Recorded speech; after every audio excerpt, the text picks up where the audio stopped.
Welcome to Torment of Numenera on this beautiful Sunday right after the ESC. Today, the ESC edition. I have nothing prepared for it. ESC stands for Eurovision Song Contest, if you don't know. It was yesterday. But we will talk about that later, when people are here to talk about that. Because otherwise there's nothing to talk about. So, hey, good morning! Vietnam, no, cute without E. Hi there. Hi, Shiroxy. Shiroxy, I know what Cute Without E did yesterday about the ESC. Did you watch the ESC, Shiroxy? No, you did not.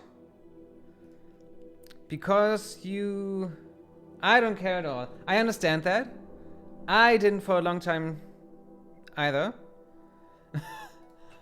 But the past few years, I don't know. I grew to like it. But if you didn't watch it, then there's nothing to talk about, is there? No, it really wasn't bad. I was pleasantly surprised by the many acts that were not typical ESC material, I'd say. Yes.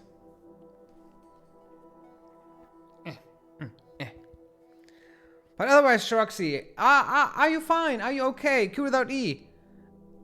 Alles gut bei dir? Headaches or migraines or did you lose something? I mean, both of you. Did something happen to you? Is everything fine?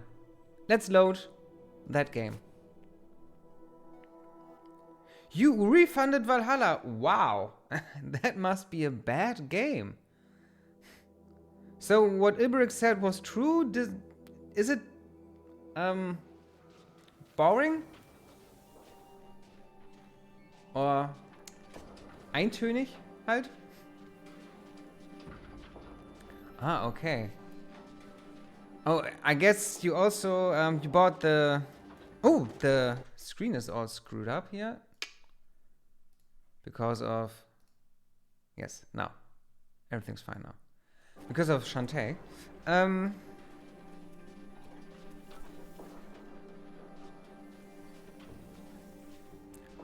Whew. Yes, that's not a big deal, or not a good deal. Oof, yes, you say it. Cute without E, you say it.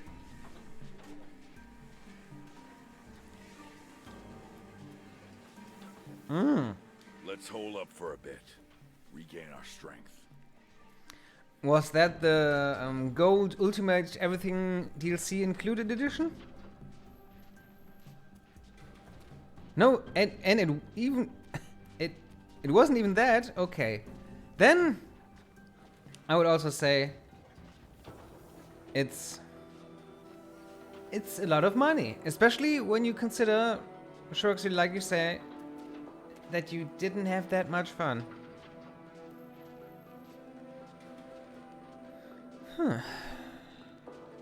I don't know.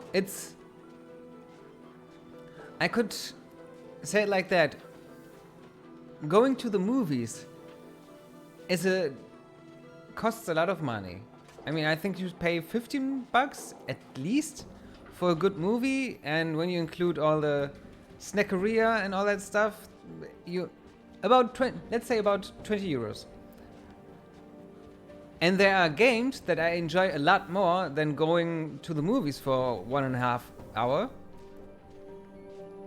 But need to plant my face in a pillow. But the movie isn't 20 euros worth either, so do you know what I mean? It's still a little early, and I think I have problems making myself clear. So, going to the movies costs $20. Playing a game that costs $70 then is you get more for your money, and I enjoy the game a lot more than the movie. Still, the movie already is way too expensive, so I would also say that I wouldn't need to pay for the game that much money. That's what I mean.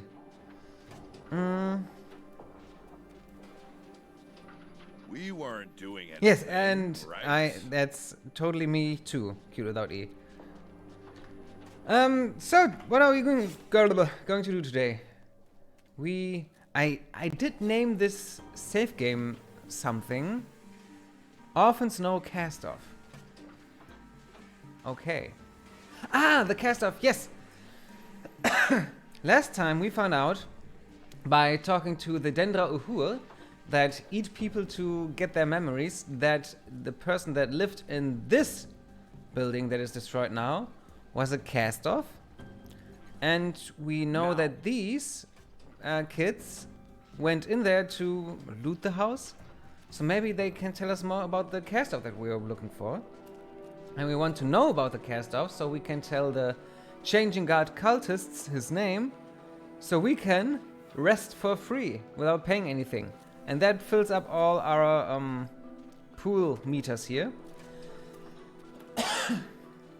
Okay. So, Vina, what do you do? No song today, thank you. Okay. Someone saw children playing in the ruins of a collapsed house. Was that you? Again.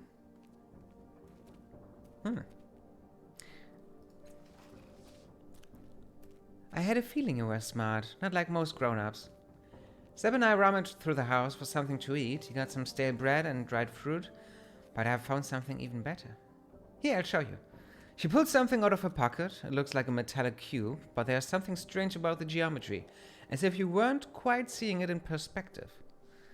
It's a trick box. I don't know why, but it just felt right when I picked it up. She twists it gently, this way and that, but the box remains sealed. You can faintly hear something rattling about inside. I haven't figured out how to open it yet, but I will.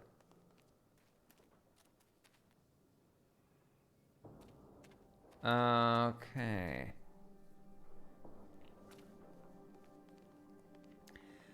Do you get the box back from that girl? I mean, it's not hers. And seeing as the other person is a dead cast-off, maybe we are its rightful owner now?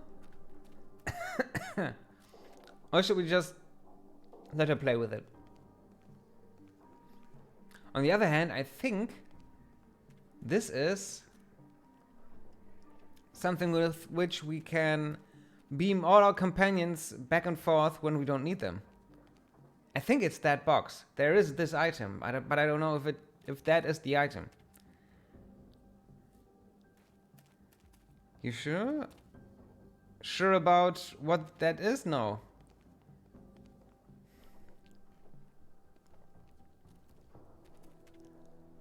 I mean, it's just some random orphan girl.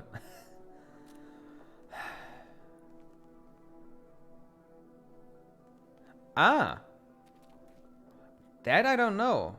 If the item is what I think it is, then we do, yes. But if it's not, I don't know what will happen.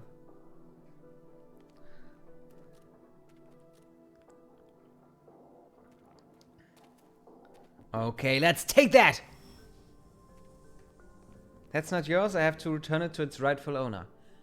I didn't steal it, I found it. She snatched it back, but after a second she slumps and holds it out again. But I guess if it's somebody else's, they should have it. 2, yes? Okay, thank you, Q without E. I would be very abashed if you would have chosen option 1. She sniffs a little as you take the box. Okay. Making a note. Putting our eyes away from the box.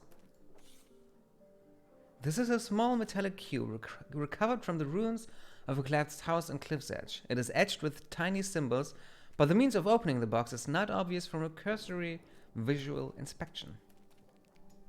I don't know if that is the item that I thought it is. Putting her eyes away from the box, she looks up at you. Was that all you wanted? Did you hear of the House of Empty Time? She shakes her head. I don't need to go to a place like that. This is my home. Okay.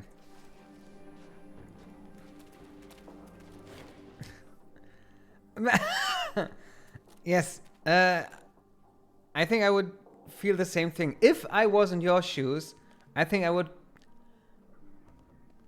would be that easy for me to always choose the evil options because I would want to see what happens because I myself never choose these options. So it would be very interesting for me to find out. And the boy salutes you as you approach. Good to see you again, sir. How can I help you? I think we have talked about everything we can with him. What do you know about the bloom? My dad always called it a skistole, but he said it was a skistole full of shins, so he was gonna pull up his boots and wade in. I don't know much else about it. They say it's a monster and people live inside. You can see it from the caravanserai, but they don't let anybody down there. Well, they didn't let me down there anyway.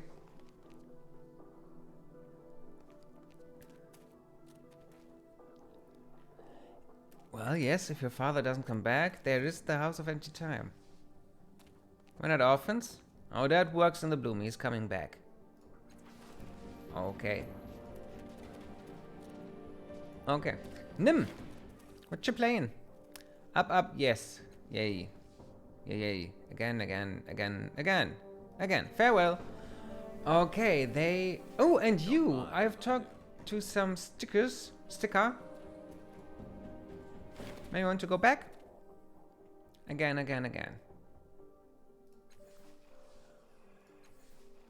Okay, nothing.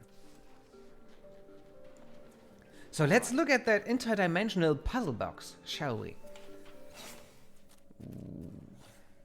Use item. A small... Yes, like I already said. At first glance, this metallic cube seems simple enough. Then you see light reflecting off a myriad of tiny silvery panels within. Behind them is an intricate network of coils and springs. Something rattles within. Examine it. Smell it. Squeeze it between your hands. Let's examine it. You raise the cube to eye level and shake it again. Nothing moves within, but once again, you hear the rattle of an object trapped inside. Something rough grazes the edge of your thumb. Turning the cube sideways, you see a finely etched diagram. A labyrinthine network of circuits. It means nothing to you. Perhaps one of the experts in machinery lore in the city may be able to make sense of it. Or Elegern. Smell it? Beneath the expected greasy stench of metal you detect salt. The mingled aroma of heated metal and stone. A fearsome sense of nostalgia grips you for a moment, tied to absolutely nothing that you can recall. Too bad. So, Shiroxy, what are you playing then now, if it's not Valhalla? Maybe you'll start with the old Assassin's Creed games? Oof. My back. Oof. Ooh, good choice. I guess. Not the remake, okay. Is this the oldest Final Fantasy you have played then so far?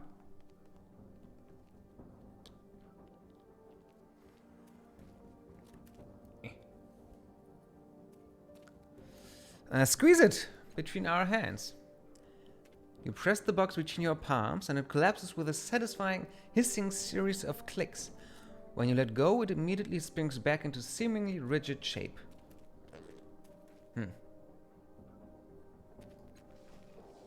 Put it away. Elegern? Can you help?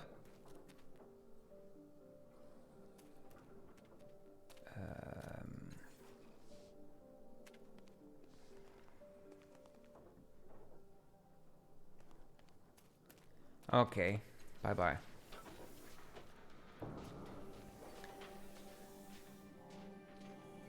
Okay, so you did play 1, 2, 3. Okay. But not 4, 5, 6. Okay. Now it's 7.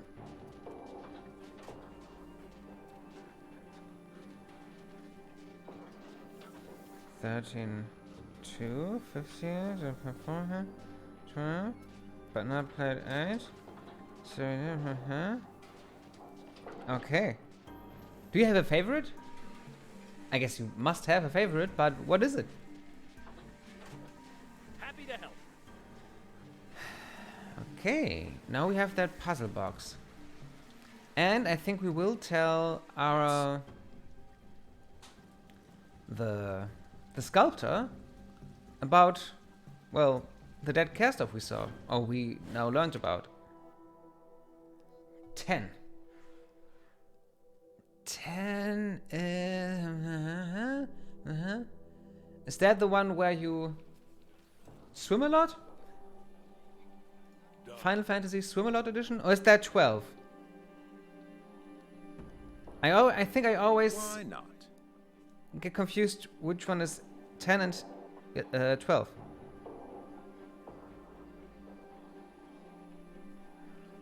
Ah, yes, the fighting system is real time, isn't it? I for myself, I don't know how good the fighting system is on the remake, but I like not turn-based combat. Especially in JRPGs. Yes. I know. I'm ready. But is the... But have you ever touched the Final Fantasy VII Remake? Or is this now your first Final Fantasy VII experience? I'm ready. I'm always ready. Is this 100%? You mean if I do not play games with a turn-based system? No, that's not correct.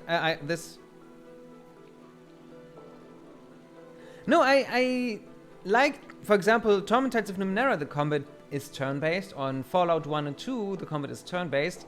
And that was a kind of turn-based that I like. Or a little bit like the or XCOM games or something like that. This turn-based I like. But I don't like turn-based typical JRPG combat where you do nothing but choose the fighting options of your characters. This I don't like. So really I'm only talking about the turn-based JRPG choose attack or choose magic shizzle thing. Not the turn-based system that is, for example, here in Torment of Numenera. But still, I would like to play those games. I, for example, did play the 6th Final Fantasy VI, my first game on the stream. And Final Fantasy VII will soon, I will soon play too. Soon. Maybe this year. Let's say maybe this year. And I don't play it for the combat. Yes. I don't play it for combat. So you're still at an impasse.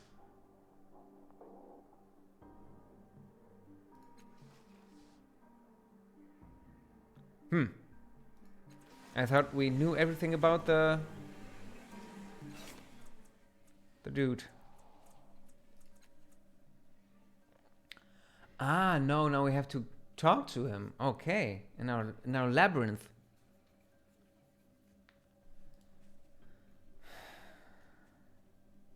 And it's a woman. I thought it was a man. No, it's a woman.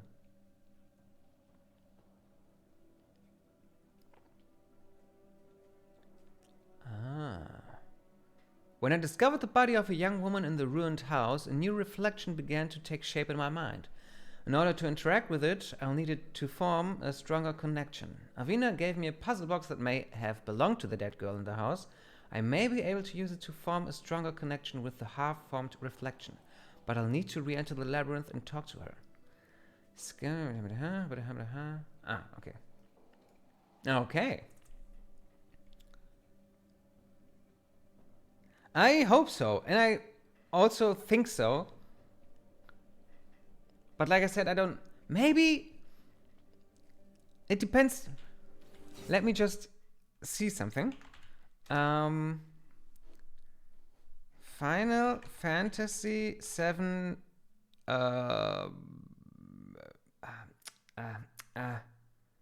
classic mod? I don't know.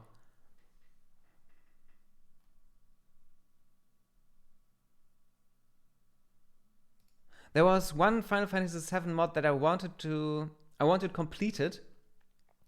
And when that mod is completed, I would play Final Fantasy 7. But the remake mod, right? Remake mod.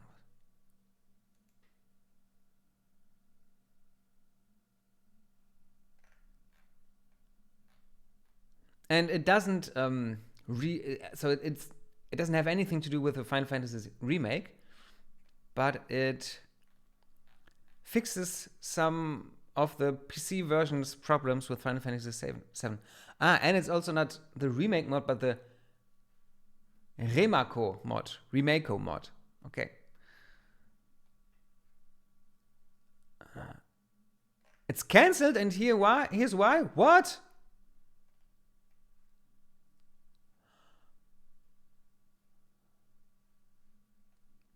No!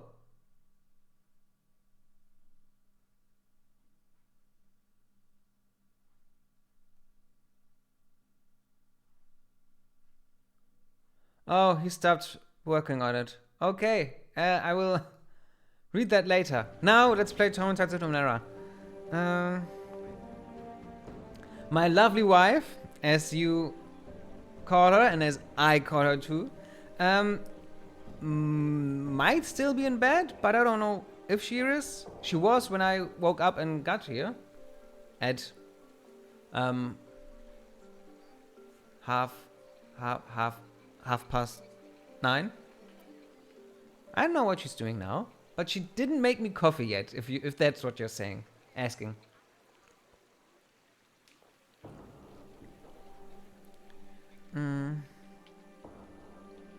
Wow, Shiroxy.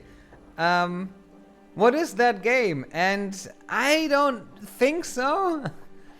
Maybe you can tell me what it is, and I will think about that myself if I wanted to play it. And I mean, unter uns, Shiroxy, würde ich das bestimmt spielen, und wenn es mir Spaß macht, auf jeden Fall. Wenn ich sowieso auf meiner Liste hatte, ist es einfach vielleicht halt früher an der Liste. Oben, weiter, oben. So. Zaofi. Talk to all of these people now, I think.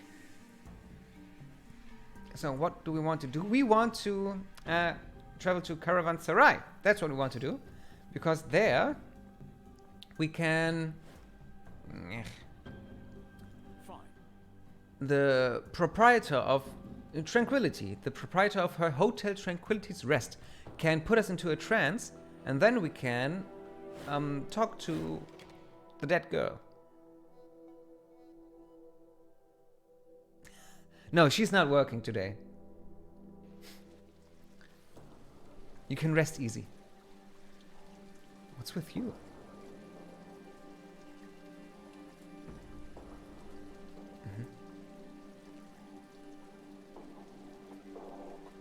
What are you tasting there? Okay.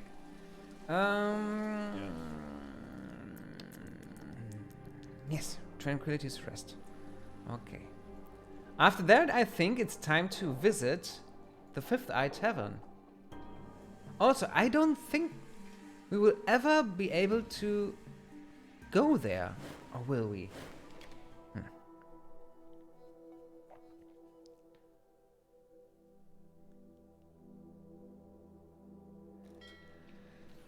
Yeah, Final Fantasy takes a lot of time, and I think 48 hours? You know that I'm a rather slow player, so I think this will take more time. But after Gothic 2, we have time for another long game, so maybe. But no, at first I will play Final Fantasy 7. I think, even though they are in no way connected, I think I want to play them in the correct in the chronological order. Yeah. And I don't really know why. Maybe because I want to see the development the series does and how it gets better or what changes. Hey, Tranquility. Put me into a trance, please. Certainly. Now that we know it is safe and beneficial. Once again, she takes your hands and begins to sing. Almost immediately, your head grows heavy and your eyes close. Oh, no. That's not what I meant. I will play the games after Final Fantasy VI.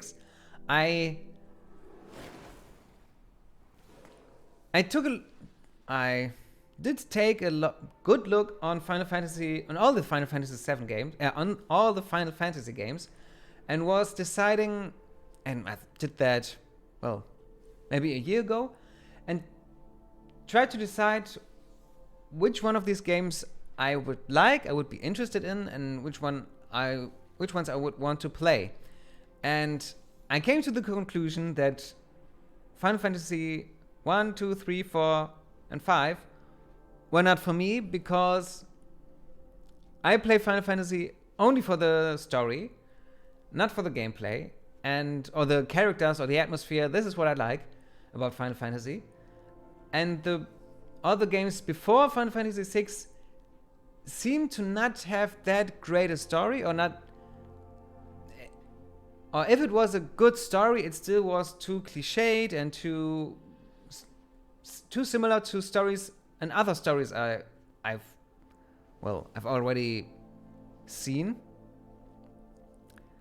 And Final Fantasy VI also had really a different, this steampunk world, I would say, and well, Final Fantasy VI was a great game. So no, I will not start with the first one. What's on your mind?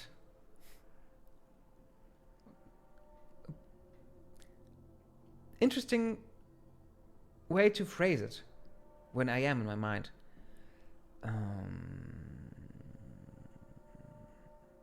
Has anything changed? Look around, it's your mind. Okay. Go. Empty reflection. The only one. Yes. Okay. Now. You. A woman-shaped hole in the air stands before you. Ooh, what? Why is he following us? Her palms outstretched and you sense something different. A smell? If emotions could smell. It is sharp confusion and a sense of displacement. Somehow this woman's shade knows she does not belong here in your mind. I'll remember that. Oh, says the spectre, strolling up beside you. A reflection from a different cast-off, isn't it? He studies the outline's outstretched hands. She's lost something. He says after a moment, something out in the world that she misplaced, or was taken from her. If you want to draw her here, you'll have to find it. You return back to the woman-shaped void. She continues to face you, hands held out imploringly, ignoring the spectre completely. I think she wants the puzzle box, but first let's talk to her. Who are you? The woman-shaped void does not respond in any way. The tides within you, however, do. You feel them uncoiling from you, reaching into the gap for whatever is lost within. Perhaps you can use them to pull the woman into being. I wouldn't, he says conversationally. I mean, it will probably work, but there's no telling what will happen. Just off the top of my head, it might give you the worst headache you've ever had, but it would probably be worse than that. Can you hear me? You fancy that you hear words echoing in the dark, hollow space within the woman-shaped outline, and someone, very distantly, calling back. I don't think she can hear you. For that matter, I don't think it's even a she right now. She's more of a placeholder than a person, an arrow pointing somewhere else in the labyrinth. He peers cautiously into the outline in the air as though it is a long and potentially dangerous tunnel. You'll need to find what she's missing before you can bring her forward, and you won't find it here, I think.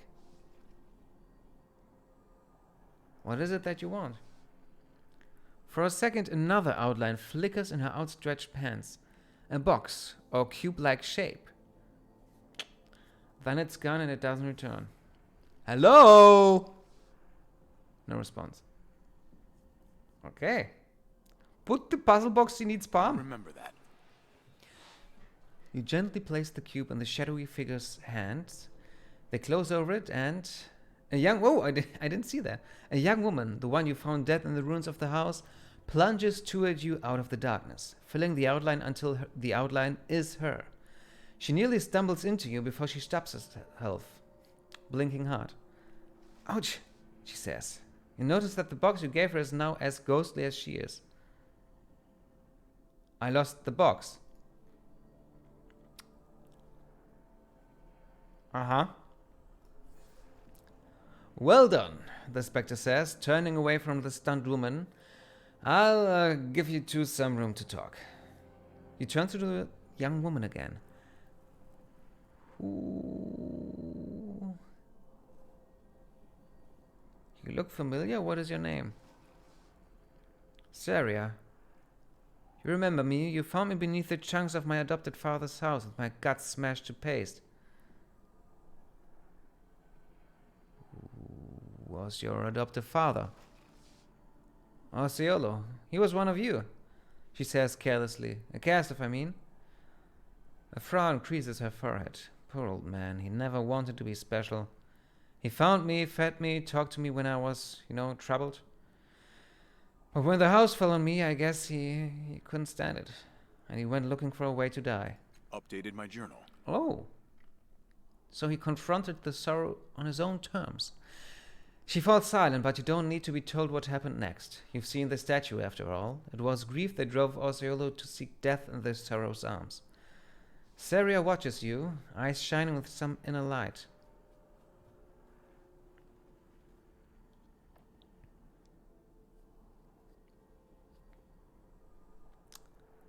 Well, no. Maybe...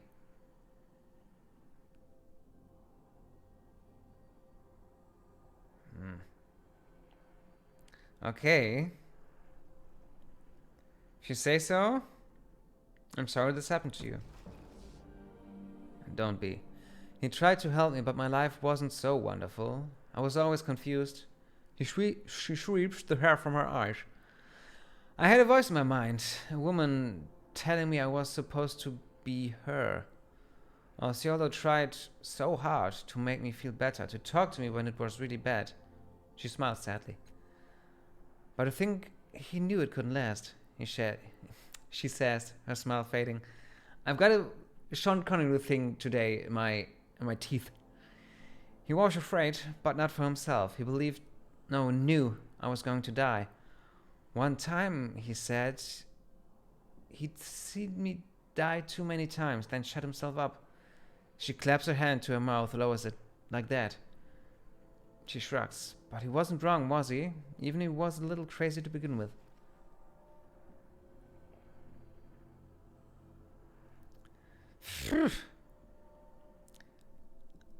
Your choice again.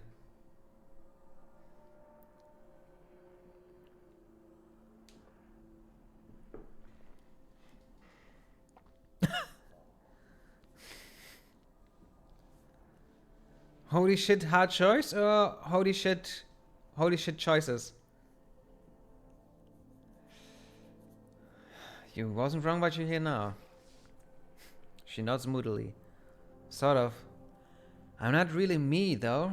I'm a reflection of what my father saw of me. The only piece of his mind that's left. When he died, his part of the labyrinth, well, I want to say it broke, but it was worse than that. The cracks burst up through the ground and everything started crumbling. I could feel parts of him slipping away, snapping off. I'm glad you brought me here. I would have fallen apart eventually, and then there'd be nothing of him left. Nothing of either of us.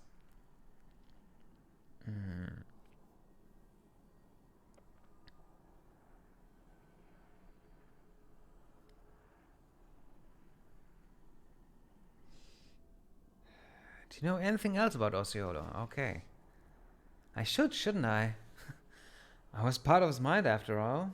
She passes a hand over her forehead absently, leaving her ghostly eyebrows completely disheveled. But no. If I focus, I can see the other women he took care of, the ones that look like me, I mean. But it's like looking through dirty glass. I think that means he didn't want to think about them, or couldn't. She shrugs, looking away. I don't know why he spent all that time caring for us. I guess I'll never know for sure now, but... Alright, one time I asked him what this tattoo meant.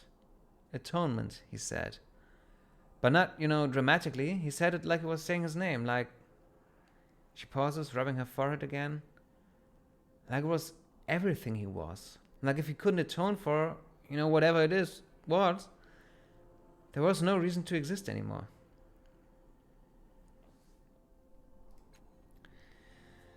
But I don't know why he started, and I'll never get a chance to ask him. Grinning again, she rolls her eyes. And that's it. That's all I know about the man who raised me for years. Kids, huh?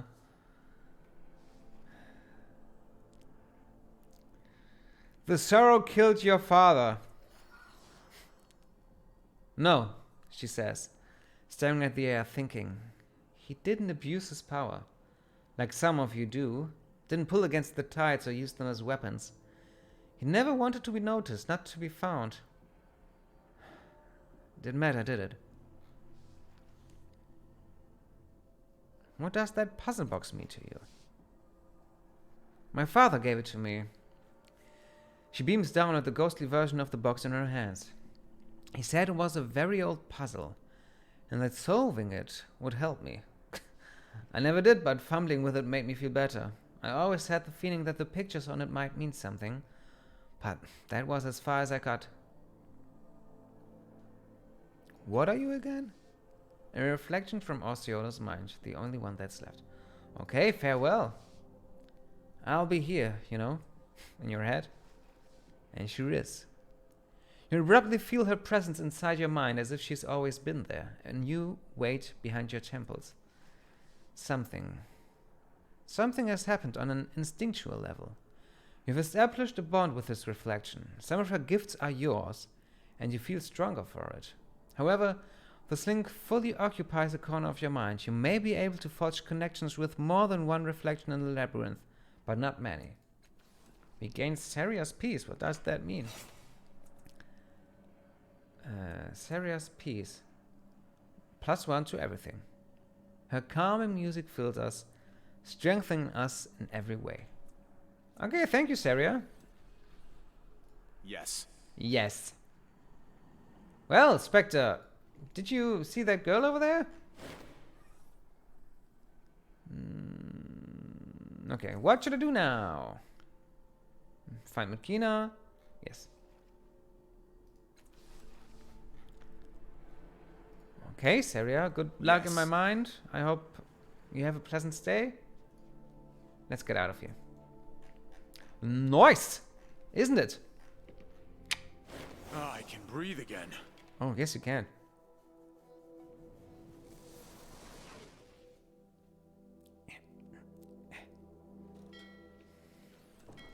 Thank you, Tranquility. So, now we can talk to Zaofi the Sculptor. This is the bloom. Just so you know, FYI. The purple mass under us.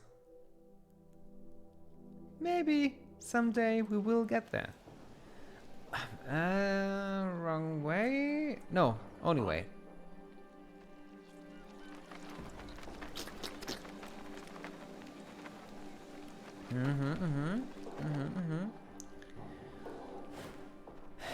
I think next stream, maybe even this, but I don't think this stream. Next stream, we might finally leave the city. We leave this city. Okay, so Let's do it. we wanted to talk to Zaofi, right? Let's do it. There you are.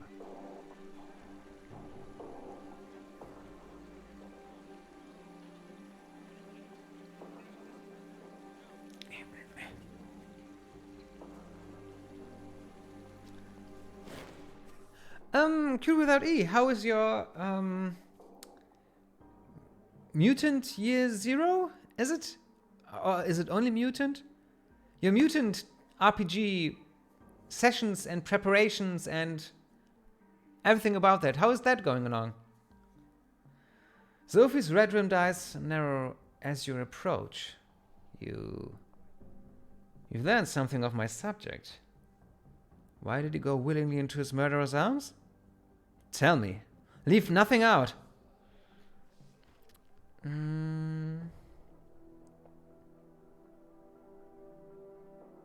Why would we lie to him? Let's tell him the truth. His daughter was killed when their home collapsed. Grief drove him to seek his own death. Updated my journal.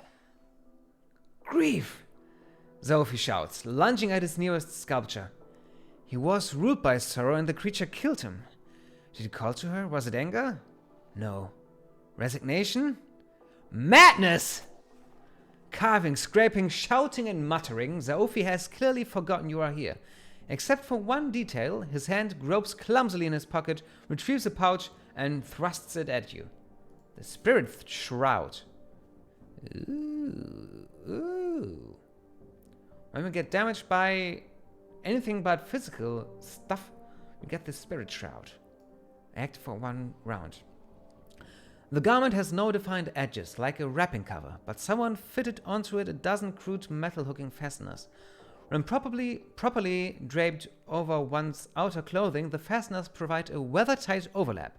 Ethereal and mist-like, the shroud's almost non-color nonetheless reflects a vibrant white, not unlike the snow and ice it protects against. It may well have been plundered from a grave, but the material seems new, spotless, and utterly devoid of wrinkles. Why anyone would want to protect the dead from the cold is a valid question, and will find better use amongst the living. We are that living. I wouldn't mind a thank you. The lowering of the tortured brow. What? Sophie glances over a stone shoulder at you. Oh, you're welcome. Gets back to work. When will you be done? Clouds of stone dust billow into the silent air. Sophie doesn't appear to be ignoring you, but has instead forgotten that anyone occupies the same world as his sculpture. I know that feeling. It's a lot. It's fun, but it's really NPC based, and I have a power player in my group. Yes, you mentioned that, but it said I thought you didn't tell him the rules, kind of. But I love the world and the gameplay and having fun with my friends, of course. But I'm beginning to notice a difference between our original Numenera group and others. I didn't notice before, but we are really in tune with each other.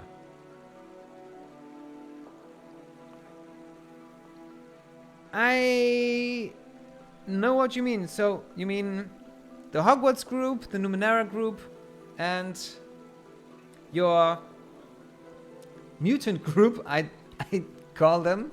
You're playing with mutants. On it. I feel the same way because I feel that our Numenera group consists entirely of people that of sensitive people, I would say, that use their empathy to not make the others feel bad. And that's not a skill that everyone has, but I think the Numenera group, almost all of them have that skill. And other groups might be a little more in your face. A little more direct. I don't know how to put it. Tomago, anything new with you? Again. No, nothing.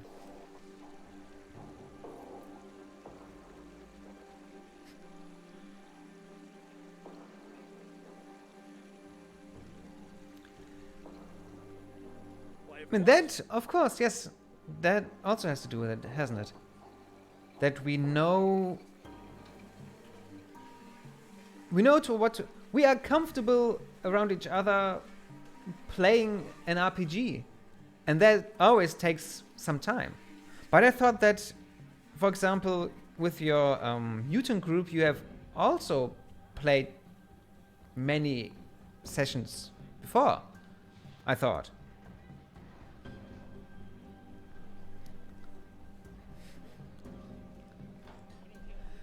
So we've done that with Zaofi. What does the... Oh. Wrong stickers. Lord Wundgen. Blackmailed him. Yes, that I did, because I don't like Lord Wundgen.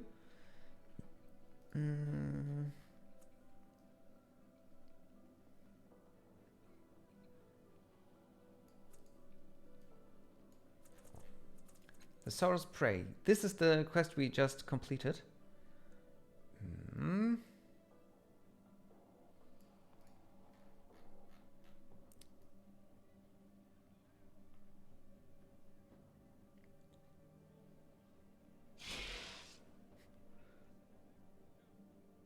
And nothing new there.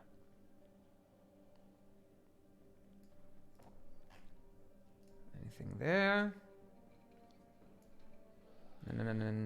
No, nothing. Ah, but we can. We've discovered a new cast of Orsiolo. That's good. It's good that I looked into the journal, because this was the whole reason why I wanted to do that quest, so we can sleep for free.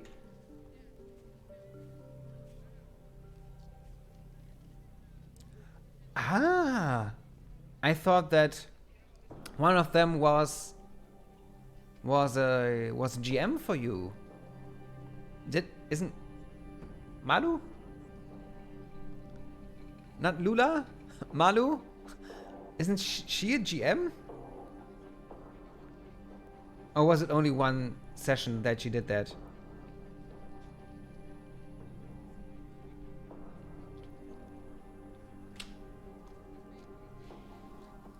So, Mimian. Return, revered one. How may we assist you? I won't tell them about Tolmagur, because even though she is a slaver, she's not a bad person. Again.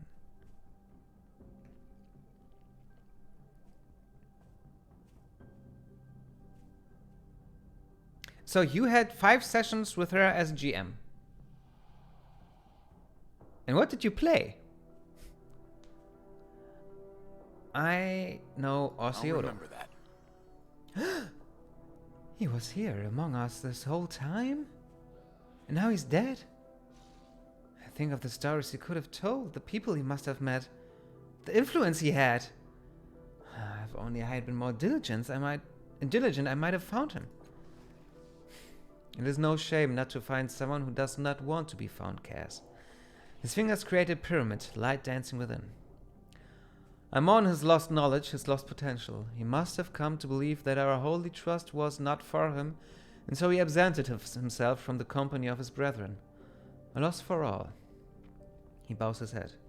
I do wish I knew where we could place him in our genealogies, but this chance is lost to time, as so many secrets are. I thank you for the information. We will record it. We have fulfilled the terms of the agreement. Do you still wish to join our organization? Yes, why not? Come on. Oof. It's easiest with her, but the other two have difficulty accepting rules because it's not logical. Ah! Yes! Moreton. Cool! Moreton Manor. Cool. And did you complete that whole adventure, or did it verlaufen im Sand? By the way, our Valhalla dilemma. My boyfriend and me have the feeling that we will, well, and peaceful and nostalgic happy with old games, even if we didn't play the games in childhood, but somehow we like them often more. When we buy new games, you have so many demands and you look more for the bad of the game. Ah. I think I know completely what you mean, Shiroxy.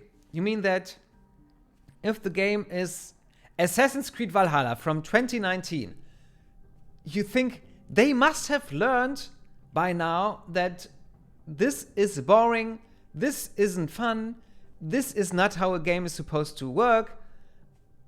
And yes, nice graphics, ha ha ha, ooh, great, but fuck that gameplay. And older games, you think, well, it was a different time, they didn't have that much experience, it was a new medium, they had new crazy ideas, and it was all in the beginning of how you make a game. They were learning, and so you forgive them their mistakes. But also, I also feel I also get nostalgic when I see pixel art, and I mean not good pixel art now with the indie games, but I mean average pixel art with like older games sometimes have, because they didn't have any other options. Yeah. You stopped half through the second part. And I don't know if you mean me or Shiroxy, but yes, they do also then just feel similar. I'm not finished, Q without E, asking you about pen and paper stuff. Did Malu do other pen and papers too, or only with your group? Or was she the GM for other groups as well? Another question. And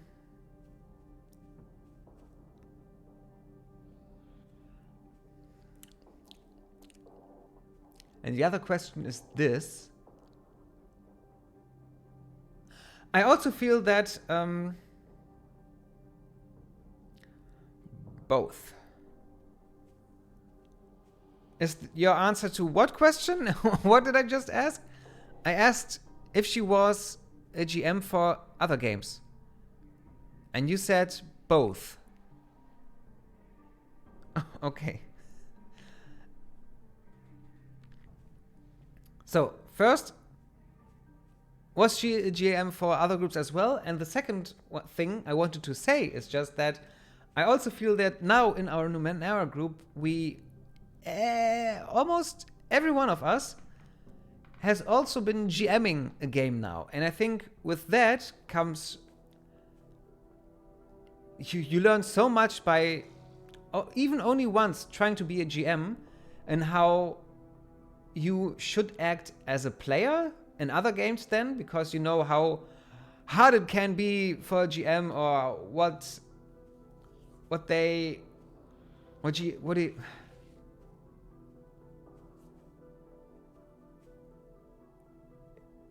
yes.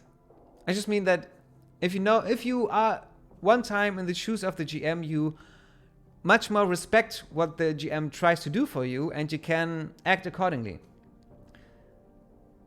You learn some kind of new etiquette. She was not. She only played before. And that's totally true. So, nice that you see it the same way. Yes, I felt that. I always wanted to also see you and the other persons from our group as GMs too, because I thought that then, yes, you just know and feel how it is to be the other person. Yeah. Mimian holds aloft his hands and then presses them across your heart and eyes. O light of brilliance and defender of humanity, we ask that you accept this vessel into your care, that you provide him with the knowledge, power, and the wisdom to use them both well. He steps back, and for the first time a smile crosses his lips. I welcome you to our church, brother. Okay, supplies. We will gladly share with one of our brethren, of course, but we are not wealthy. We exist on small donations, curios, and the occasional great gift from one of your siblings. For instance, we had a weapon once used by the Chalcedon. The commander of... My point is that we will require some payment for our wares, and a discount for you, of course. Okay. No, I want stuff. I want free stuff. Casmine. Yes, I return. What can you tell me about other cast-offs? Blah, blah, blah, blah, blah. Nothing new.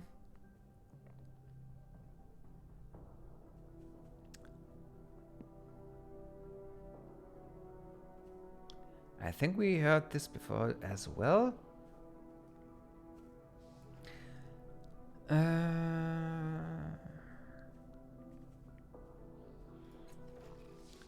Lead me to Matkina.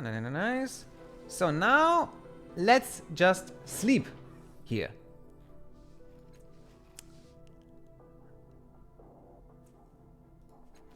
And see what happens. We are healed. Yes, that's nice.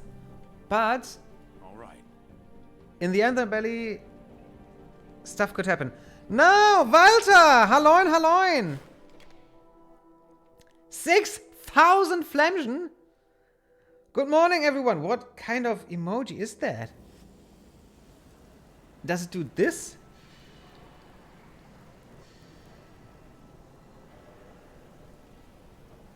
Gangzeichen.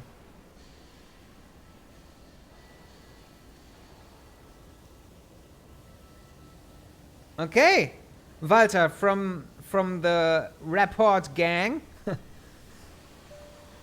Hey there, peace out, Walter, my boy. Oh God, yeah, trying to fit into the gang. Hallo Walter, hallo. Was ist Leben?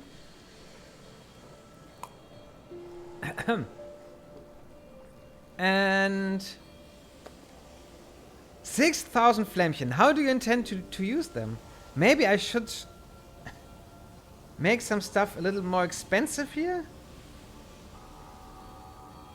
Oh, alright. But no, Corb is still at 10,000. I think the costs are still valid. No, not more expensive. Okay. No biggie. I won't do that. But the game Wunsch is, maybe you try to click on the Game Wunsch, Walter. Don't be confused. Game Wunsch and Co-op mit Feuerglatze are for the time being deactivated because I have Torment of Numenera, Gothic 2 and Shantae that I want to play through first before I will activate that again. And also after these games, or after one of these games, I think I will start with some horror game. Maybe Resident Evil 7. Because we haven't done horror in a while here. You can buy Wasser as Leben very often, that is true. And were you there when, on the Gothic 2 streams, when Enolum and Griffin were there? And because there's also a limit on Wasser as Leben as well. I think you can. There's no limit in how often you can do it, but you have to wait, I think, 1 minute after you can choose that again. Because Enno and Griffin were spamming it quite a lot, and I ended the stream with a real water belly. And also, I didn't get anything done because I had to drink all the time. Nothing changed here. Good. So, we were sleeping now. Let's go to Avina shortly. No, Cliff's Edge is here. Because the underbelly brings us to the end of Cliff's Edge, of Sagus Cliffs, the city where we're in. You reached 5,000 this minute! Congratulations to both of you. This is what you get with hard work, putting your back into it, and just being an awesome person. Okay, Avina. I wish for a song. Walter, you saved for Gaming Wunsch. Yes, and like I said, it's deactivated now, but after we finish one of the games that I mentioned, or rather 2 of these games, it will be activated. I will activate it again. And well, first come first. I don't know how I will do that then. Maybe I will allow several wishes, but then I will just choose one and the other get your Flampion back. That is an option. That would be possible. Walter, is this your first? No, it's not. But you haven't been here on Torment Tides of Numenera that often, have you? Do you have any idea what this game is about, Walter? And yes, now that you mention it, Troxy, Cute Without E, what would you have wished for? How much? 8 for a sad. Let's see.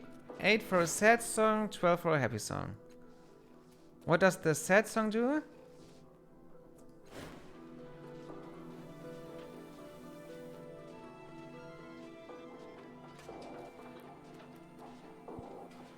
Who's going to stop us now? And now the happy song?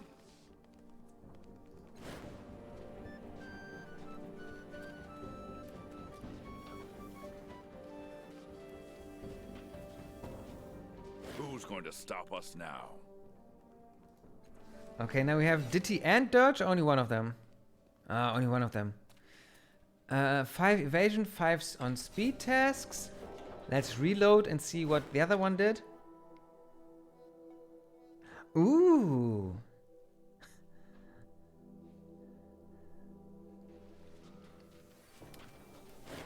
How much? Evasion and stuff?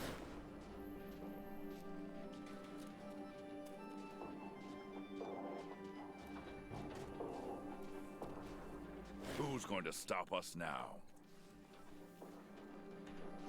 And this one, +5 willpower and 5 on intellect tasks.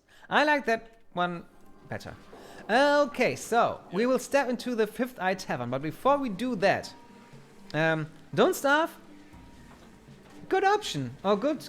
I am very comfortable with that wish, because I don't know when I would play it with a... It's not high on my list, but I am interested in playing it. And I think for a stream, it would be a pretty nice game because it's... I think it will be entertaining because I think, starve quite a lot in that game.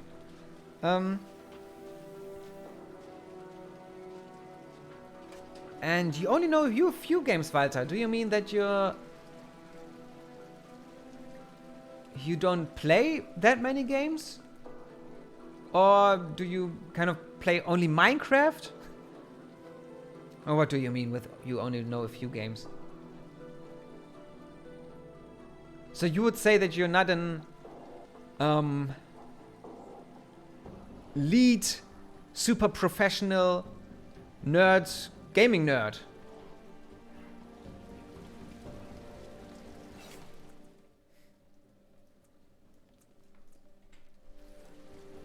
Okay, while you answer that, let's get into the Fifth Eye Tavern. Before I do that... Oh, no, not load. Save. Save game. Fifth Eye Tavernus. All right. I like that place a lot.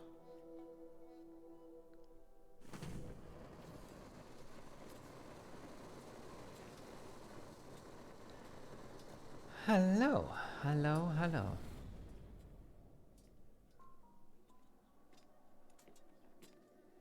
Oh. And Walter, I think you might be hitting the keyboard, but a short summary recap of... Ja, Walter, like I said, das ist überhaupt kein Problem. Wie ich, glaube ich, auch bei Gothic ja auch schon gesagt habe. Es ist echt süß, dass du das überhaupt erstmal versuchst und schreibst und so und weiter und so fort. Aber, ja. Ich hab's lieber, dass du mit hier bist und mit entscheidest und mit Sachen machst, als still zu sein, weil du dich nicht traust, Deutsch zu schreiben oder so. Also, Type wie du willst. Dann mache ich auch eben kurz eine Zusammenfassung von dem Spiel, so ein bisschen auf Deutsch. Wir sind der Last Cast-Off. Okay, anders angefangen. Es gibt hier, wir sind auf der Ninth World, die 9. Welt. Das ist die Erde in 1 Milliarde Jahre in der Zukunft. Das heißt, schon viele Kulturen und Zivilisationen sind auf und abgestiegen und haben sich abgewechselt und so viel weirder Shit ist in der Zeit passiert, dass alles, was irgendwie aussieht wie Magie, liegt einfach daran, dass es eine krasse Technologie ist. So, das ist schon mal Numenera. Und wir selber sind der Last Cast-Off. Und wir heißen so, weil unser Körper sozusagen von jemand anderem einfach Cast-Off wurde. Also die haben unseren Körper abgeschmissen. Und zwar von dem Changing God. Und dieser Gott ist jemand, der ist sozusagen unsterblich, weil er irgendwie herausgefunden hat, wie er seine Seele oder so sein Bewusstsein immer in neue Hüllen packen kann. Und wenn diese Hülle irgendwann nicht mehr gut ist, dann geht er irgendwie wieder in eine neue Hülle. Und wir sind eben eine solche Hülle, deswegen Cast-Off. Und wenn er aber diese Hülle wegschmeißt, kommt ein neues Bewusstsein, wird quasi in diese Hülle geboren. Die Hülle hat aber auch so ein paar Erinnerungen von dem, was früher passiert ist, aber nicht wirklich gut und nicht viel. Aber manchmal kommt da eben was hoch. Das heißt, dass du eigentlich die ganze Zeit in dem Spiel Sachen machst, die dein Körper sozusagen schon mal getan hat und du findest heraus, was halt mit in deiner Vergangenheit so passiert ist. Und es ist ziemlich cool. Ich stehe total auf sowas. Und wir werden verfolgt übrigens noch von The Sorrow, also der Sorge. Das ist so ein Vieh, was irgendwie alle von diesen Cast-Offs jagt und den Changing God persönlich eben auch. Ja. Und wir wollen wissen, wir sind nämlich am Anfang des Spiels runtergefallen aus dem Himmel irgendwo rein in die Resonance Chamber. Und in dieser Kammer ist etwas, was uns wohl ein bisschen reparieren kann, weil durch den Fall und ja, weil wir halt noch dizzy sind, weil wir quasi ja erst 2 Tage alt sind, kannst das Ding so reparieren, aber weil wir reingefallen sind, ist es kaputt gegangen. Das heißt, wir suchen jemanden, der es reparieren kann. Und es gibt andere Cast-Offs auch hier in der Stadt. Sargus Cliffs heißt sie. Und eine davon ist Matkina. Und die soll wohl wissen, wer die Resonance Chamber reparieren kann. Und wir suchen also hauptsächlich Matkina. Das ist diese Quest. Und ich glaube, das reicht erstmal. So. Let's continue. We are in the Fifth Eye Tavern. Sure enough. Let's talk to O first. Because O, as you, I don't think so, is also a character in Planescape Torment. It's just the letter O. Your eyes cannot focus on this person. Whether male or female, you cannot say, but it hums with a force that both attracts and repels you. You feel a sense of amusement as its regard settles upon you. You speak with O, it says. You have tasted the truth in the form of machine lubricant. You have contemplated the totality of human existence. Speak quickly and true. The world slows around you. Who are you? I am Mo. You might call me an ultra-terrestrial, though I am far more. I am from beyond space, behind time, above your comprehension. Your mind has chosen this form for me, and I am content to exist in this structure. But know that I exist also outside of your subjective experience. Some might describe me as a superpositional extraction of fundamental universal laws made tangible. In gestures languidly, and you understand perfectly. I am a word made flesh, a letter at least. A concept covered in a false skin, infinitely malleable, essentially unknowable. Aha. Gute Frage, Shiroxy. Ich dachte so Minecraft, weil ich dachte, Anton hatte auch mal was davon erzählt, oder du auch? Aber mehr weiß ich nicht.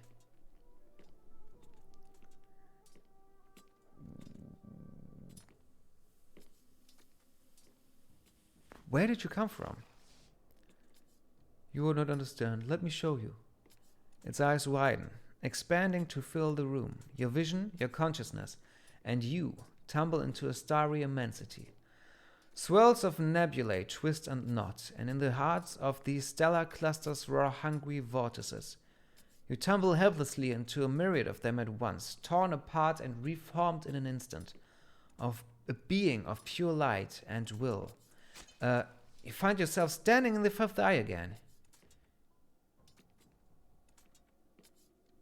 Your nose is running, and tears streak your cheeks. You wipe them away numbly, and you realize your hand is streaked with blood. I thought we lost maximum intellect pool. I was nervous about that.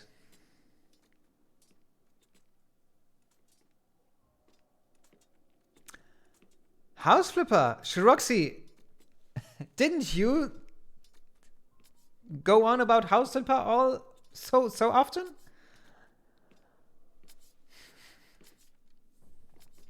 Ein LKW-Simulator.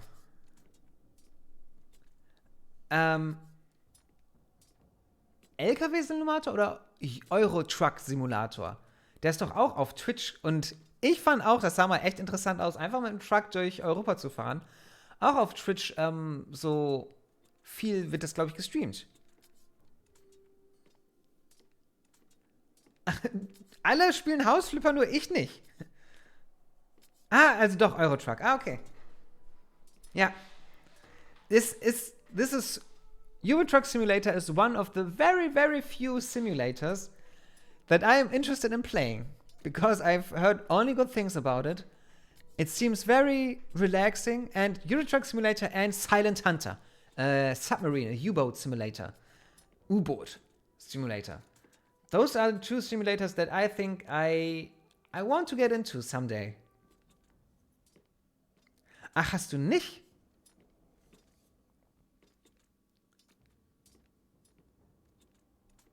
Maybe that was Convelocity then. Someone of you did mention House Flipper. I think there was Convelocity then. Yes. I don't know what House Flipper really does, but I thought you get cheap houses, make them better, and then sell them. And you mean wishing for your truck simulator could without E would be fabulous. I would play that. I would gladly play that. And about Farm Simulator, I once had a colleague whose husband worked on it. They had a farm. They owned a Hof.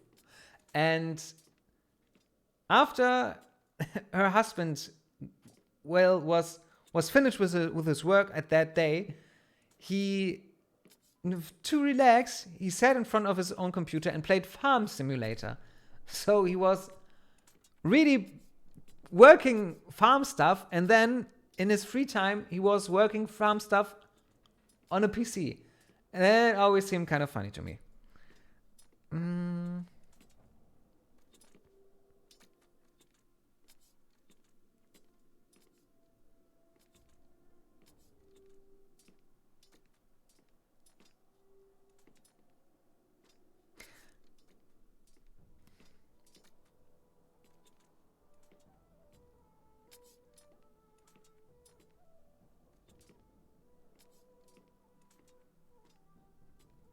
Ooh, Space Simulator, they would also be on my yes list.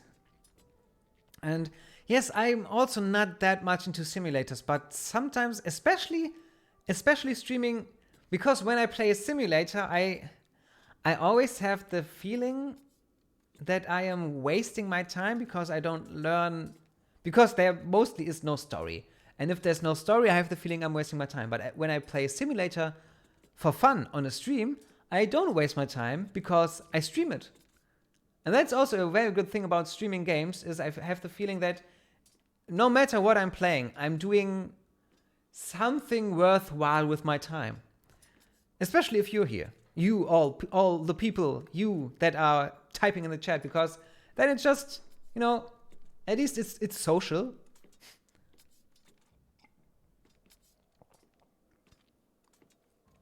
My dad also, he has nothing to do with games, but he always tells me, well, if you find a nice flight simulator, tell me about it.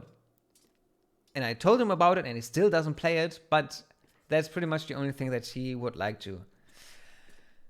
Our hand is streaked with blood. Too much information, too much knowledge. Had I shown you more, the energies that bind you together would have failed. What you doing here? I am here to see the final attempt at entry by the adversaries. I am here to offer a vision to Leto. What does it mean to be your word? I was, am, will be. I see into the infinite past, into the illimitable future. When the cosmos erupted into a sea of light, I saw it. When the mechanism winds to a sad and creaking end, I will weep. At the moment the great wings of death enclose creation, I am the last vestige of dust, frozen, forever perfected. Okay. Again? Was I always? Was I created? My origin is hidden from me, but I see. I act only in accordance with my nature. I simply am. Okay. Can you tell me where it came from again? You have seen once. To see again would be to unmake you. Whew. I don't want to be unmade. Okay, Walter. See you soon. Adversaries? Who that? The adversaries thought to peer through realities. To devour this world as they have others. They have never lost. This world is their first taste of defeat. Within themselves, they eaten cause of their victims. Within themselves, the eaten cause of their victims begin to stir. The adversaries will cease to exist in any meaningful form within a millennium if they are stopped here. And this is an inflection point. If the warriors here succeed, the adversaries do not rise again for an eon. So it is written. Okay. Again? I've come to watch, to taste, to be, to help you end your fluttering between possibilities. You said you had come to offer a vision to Leto. She is present. She is the mother of empires. The adversary's presence has polluted her vision, and she has strayed from the page. I am here to reunite her with the truth. I do not intervene, but this story was true, and so it is true, and so this is not an intervention. The vision will come when you have left the city.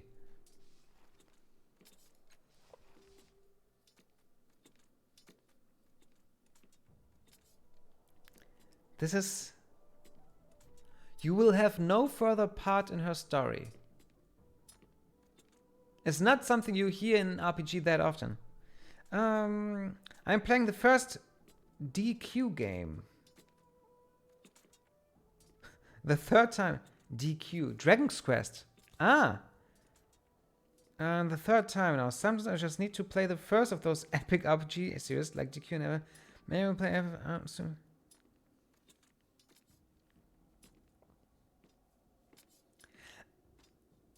Just so you know, Shiroxy, Q without E really isn't a fan of JRPGs, right? Q without E? No Final Fantasy, no...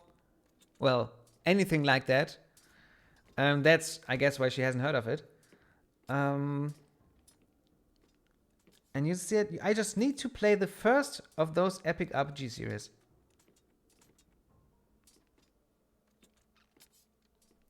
So you're not...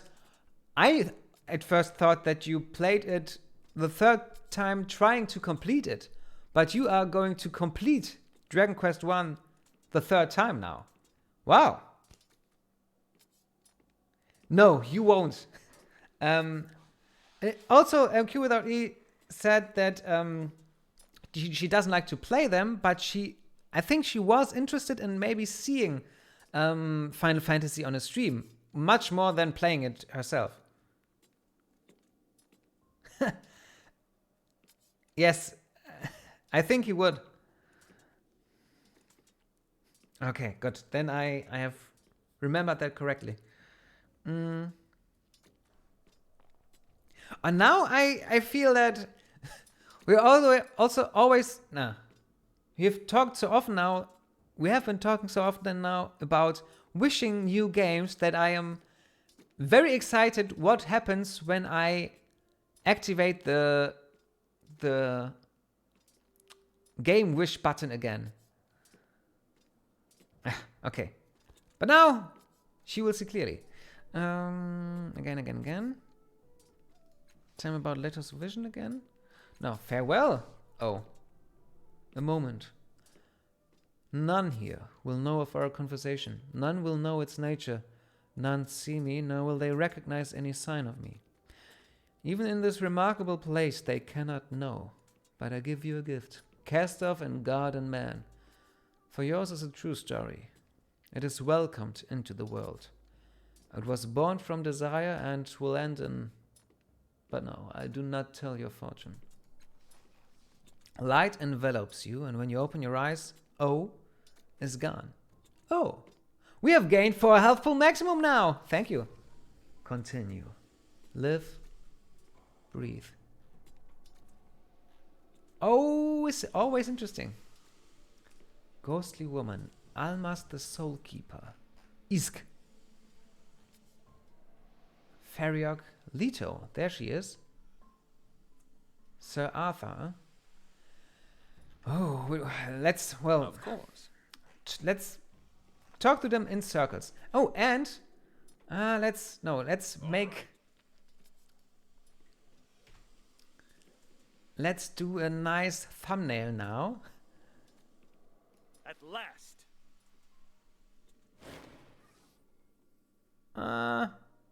This young woman wears finely polished armor and paces back and forth restlessly on the walkway. Her long hair is lustrous and healthy, and her whole form exudes a wholesome vitality. When she sees you, she raises her voice in greeting.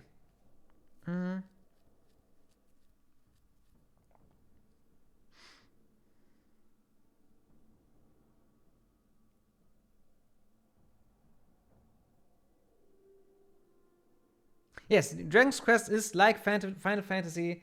Also, really, every game stands for itself, doesn't it?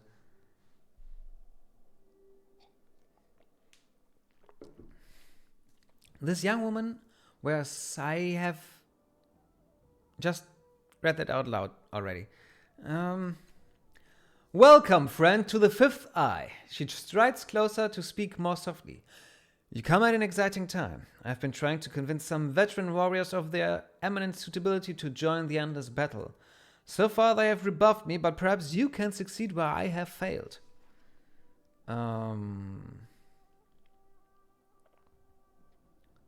What side are you recruiting for?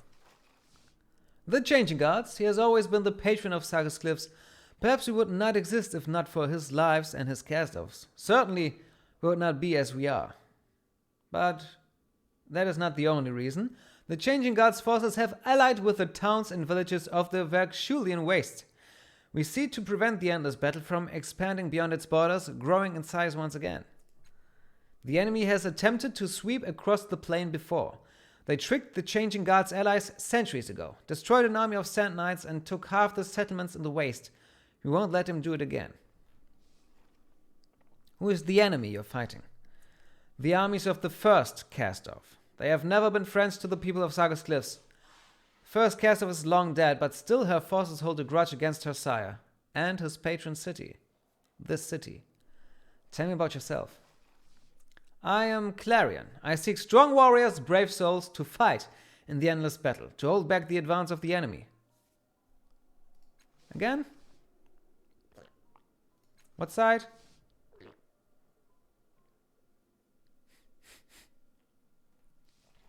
What can you tell me about the endless battle?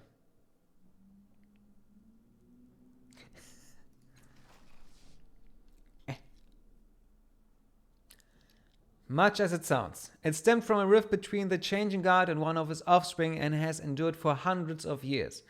Raging over the same battlefields, using the deadliest technology of the ancients, the landscape is scarred and pitted beyond recognition. The walls between dimensions are thin there. Every day, horrors cross into our world. She stands, arms akimbo. Worse, in recent years, the struggle has expanded. Nearby settlements, founded to provide material support for the combatants, are existing there long before the two sides came to rage on the borders, have been engulfed by the spreading chaos. It is not too late to change the course of the battle. If only warriors of proven mettle would join the fight. That is why I'm here. That is why I beg for your help. What else do you know about the endless battle?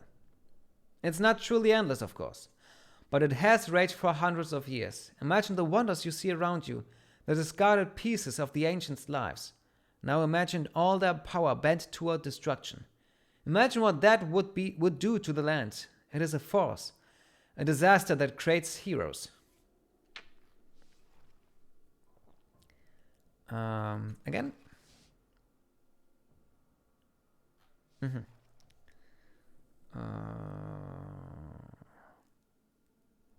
What can you tell me about these veterans? They have fought in countless battles and emerged victorious. They have made decisive forays that turned entire wars. They are clever and thoughtful, though I know only their reputation. The third inversion, for instance, saw them reach into a new dimension and... I won't bore you with the details, but they were integral in an offensive that would have changed the course of that conflict. More about these veterans? They have kept their abilities largely secret from me. I have not seen them in action, but the stories tell of 5 companions who turned the course of wars. Anything more? No. Why are you trying to recruit these veterans? Perhaps they are tired of war.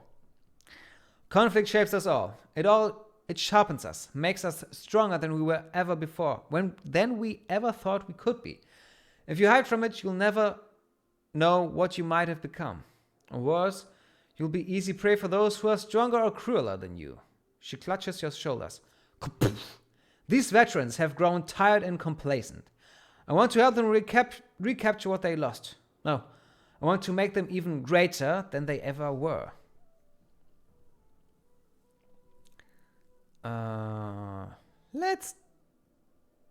Will I get a reward then? Of course. I'm not a wealthy woman, but I have allies in the city who are. The more veterans you convince to join the battle, the more you will be paid. Again.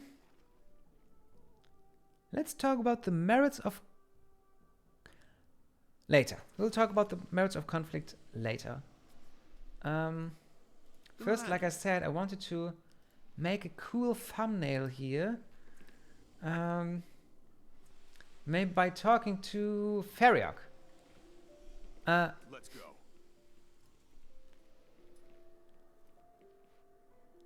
Feriok.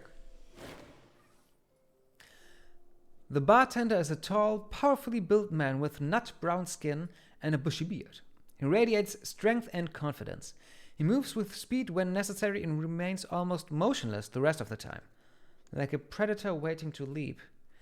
Yet even when he prepares a drink, he doesn't touch a thing. His brow furrows slightly, and the bottles and glasses lift by themselves. When he sees you, he smiles broadly. Welcome to the Fifth Eye, friend. I'm Feriok. Can you tell me about this place?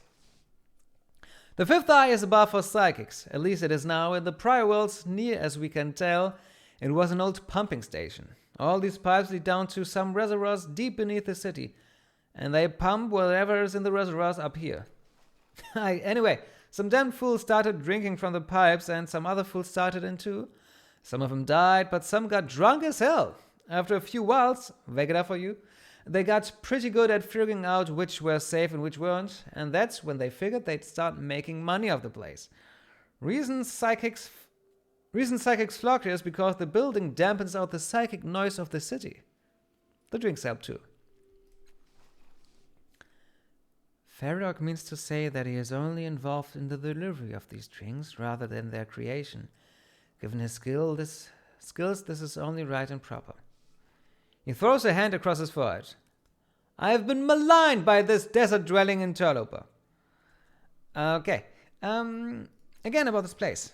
Oh, Old pumping station that seems to be psychically shielded, strange things that were mixing out of volatile ancient compounds, occasional safety hazards, and of course, a clientele that's more than half correct. Does that cover it well enough? You said this bar's for psychics. What does that mean? Means this is a place where psychics can unwind. Get away from the city, get away from the noise. You know what it's like to be a psychic? Let me paint a picture. Imagine every time you're going to sleep, someone comes and starts screaming in your ear, or objects in the room start whispering about how they want to burn, or they might tell you their secret names and how to make them float and dance at your command. Or maybe every person you meet is like a house with all its doors and windows thrown open, and you can't help but look in to plunder their secrets. And underneath it all, you hear their silent judgments, the truths they hide even from themselves. He pauses to concentrate on a floating cloth as it wipes the mug clean. Then the mug places itself on the rack. Folks think that it's a blessing to have these powers, and sometimes it really is. Especially when you can join your friends to make something great. But it can be hard, hateful, and you can never tell when you're going over the edge of insanity. Okay. Farewell now. Save here. And now again for the thumbnail of today's stream. Now, Eritis, look out front. It's just for the picture, Eritis. Come on now. That's better. Good. I'd like a drink. You're in for a treat, friend, a real treat. Assuming you call the possibility of a toxic reaction a treat, of course. He pointed at the various pipes on the wall. We've positively identified some of these as safe. Smaller subsets here as inebriants or inebriants are hallucinogens. Hallucinogene. We've got a few that are, well, chancy, as in sometimes they kill people. Cost for a safe drink is 3 shins. Experimental ones, those are 10. Give me one of the safe ones. He nods and closes his eyes. Coming right up, he murmurs. Glasses and cups float through the air without his touch, moving with precision to the spigots on the walls. One settles before you. You drink it. It smells like boot leather fresh from a busy metal street, but the taste is indescribably sweet. For a moment, your eyes cross involuntarily, and when you cough, a purple bubble floats to the ceiling. Yeah, I saw it, he says. Farewell. We'll drink one of the chancy ones later. For now, we want to talk to these... Shroxy, I just wanted to go to the bathroom, so we'll both be right back. See you soon! Welcome back, welcome back, welcome back. Walter! Übrigens, an dich erstmal, vielen Dank, dass du überhaupt, ihr könnt mich hören, ne? Ja. Noch da bist, wenn du meinst, du verstehst Englisch gar nicht so gut. Oder vielleicht, häufig ist es ja auch so, man versteht Englisch sehr viel besser, als man sprechen kann oder schreiben kann. Also danke, dass du überhaupt noch hier bist. Erstmal dafür. Dann, Walter, hast du gestern den Eurovision Song Contest gesehen? Und wenn ja, wie ist deine Meinung? Und... Yes, I think that was it. The story you wanted to tell about mutants and my players. So, in this world you can find artifacts, similar to ciphers. And they found an umbrella. So I let them roll for understanding artifacts, basically, and only one had a success. But a success that clearly said, you cannot teach other people. And they argued with me then that they still understand the mechanics of an umbrella because it is obvious. So the other ones argued.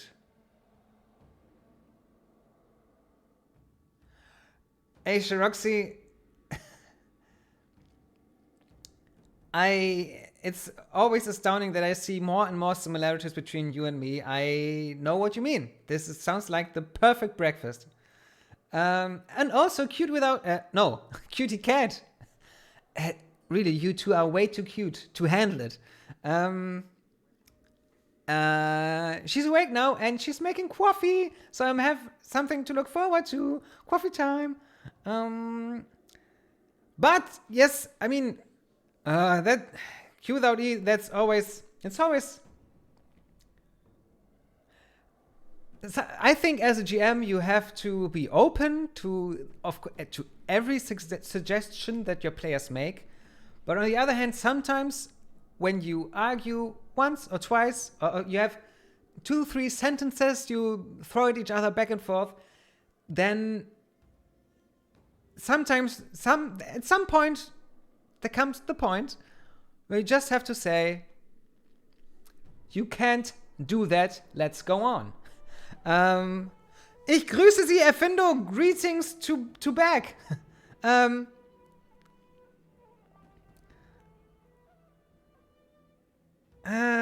was ist jetzt hier alles passiert? And also Q without E, artifacts. I mean, I guess it's not a normal umbrella, is it? And so there are... I mean, I would think that it would also have some kind of ability. So it's not logical that you can teach. I mean, I don't know, an electrifying umbrella maybe is different to use than a umbrella. Verstehen kann ich Englisch gut. Nicht perfekt, aber deutlich besser als zu reden. Ja, auf jeden Fall. Und der ESC, naja, bei dem Lied war unser Platz zu erwarten. Ich fand den russischen Rap ganz gut, auf jeden Fall. Yes, Walter, das sehe ich ganz genauso. I liked at the Eurovision Song Contest. I wrote them down. Yes, my favorites were. Erfindo, did you see the Eurovision Song Contest? And Halloin Erfindo. I don't know if you've been here before on Torment Tides of Numenera, but just so you know, and maybe you hear it, it's an English stream, but you can write in German or Schweizerdeutsch as you want. My favorites were Ukraine, Russia, Finland, and the Netherlands. But I really don't understand how Switzerland got so many points.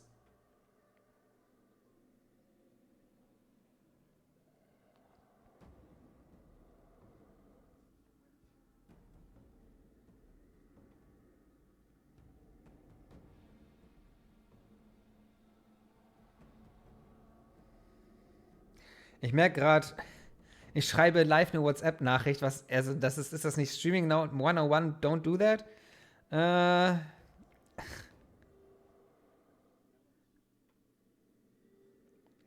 But in this chat I wrote my favorites, so I had to see and stuff. I can't talking not possible. Okay,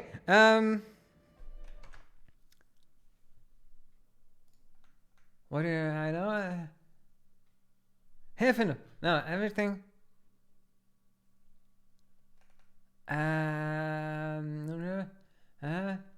Ganz deiner Meinung? Ich grüße Sie. Nochmal, Grüße zurück, Herr Findo. Hallo erstmal. Genau, hallo, Cutie Cat. Herr Findo. Ah! I know I do that a lot faster than you, I think. You do that, Q without E?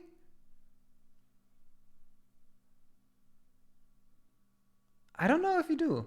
But yes, now that you say it, I think yes, you do. Oh, English, I forgot. No problem, Q without E, but you know that. Are you from England? I think you know that I'm from Germany, don't you? Don't you know that I'm from Germany? No, I'm from the northern Germany, from Wilhelmshaven. No, it is, but it's post-apocalyptic, so they've never seen an umbrella. Good point.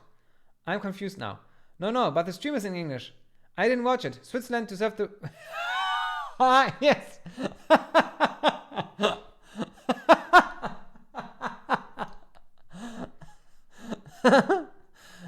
Italy won. And they were a lot better, yes. So, now back to the game. We were robbed. And, well, kind of you were. Switzerland didn't deserve to win. They did I don't even remember what the song was. So bad, it was so bad. But they were at they had first or second place after all the jury points got in. But when the points from the viewers got in, they didn't really get that many. And there were some surprises. I think the jury gave one country, I don't know, 10 points in the whole. And then they got 200 blah blah blah points for blah blah blah. And whoop, they were first place. That was cool to watch. Walter, did you watch it with your mother? Because I just think that, isn't this a perfect family viewing session time, Gedöns?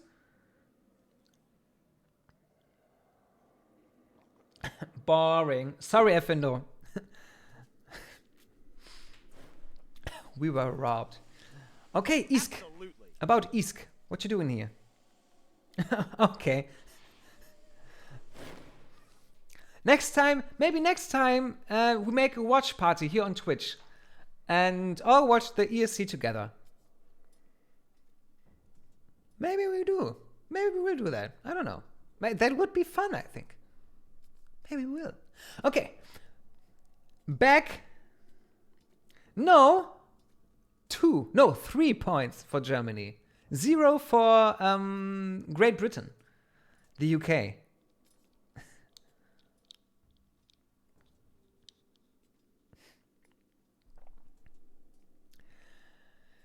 The song was not good, but I thought there were worse songs that night.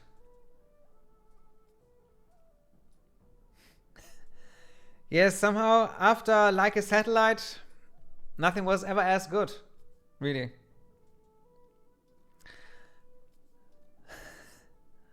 Like a satellite, I'm in an orbit all the way around you. And stuff. Okay, so. Effindo, do you know what Torment Tides of Numenera is about? If not, I might give you the same summary that I gave Walter some minutes ago. Until then, Isk. The most distinguishing feature of this tall, vaguely awkward man is the yellow shirt he wears. He seems desperate to fade back into the scenery. When he sees you notice him, he gives you a faint, uncomfortable grin. Something about him seems off, as if he were a flicker in the air or strangely two-dimensional. It would be fun if they used a sprite for him, and not his 3D model. He does not seem to emit a sense of presence at all.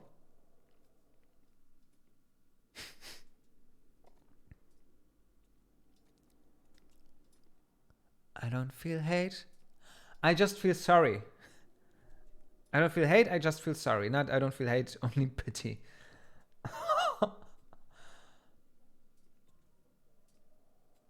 No clue. Then, Effindo, I will tell you after I talk to Isk. Who are you? Aaron, called Isk. He almost whispers. I am not here.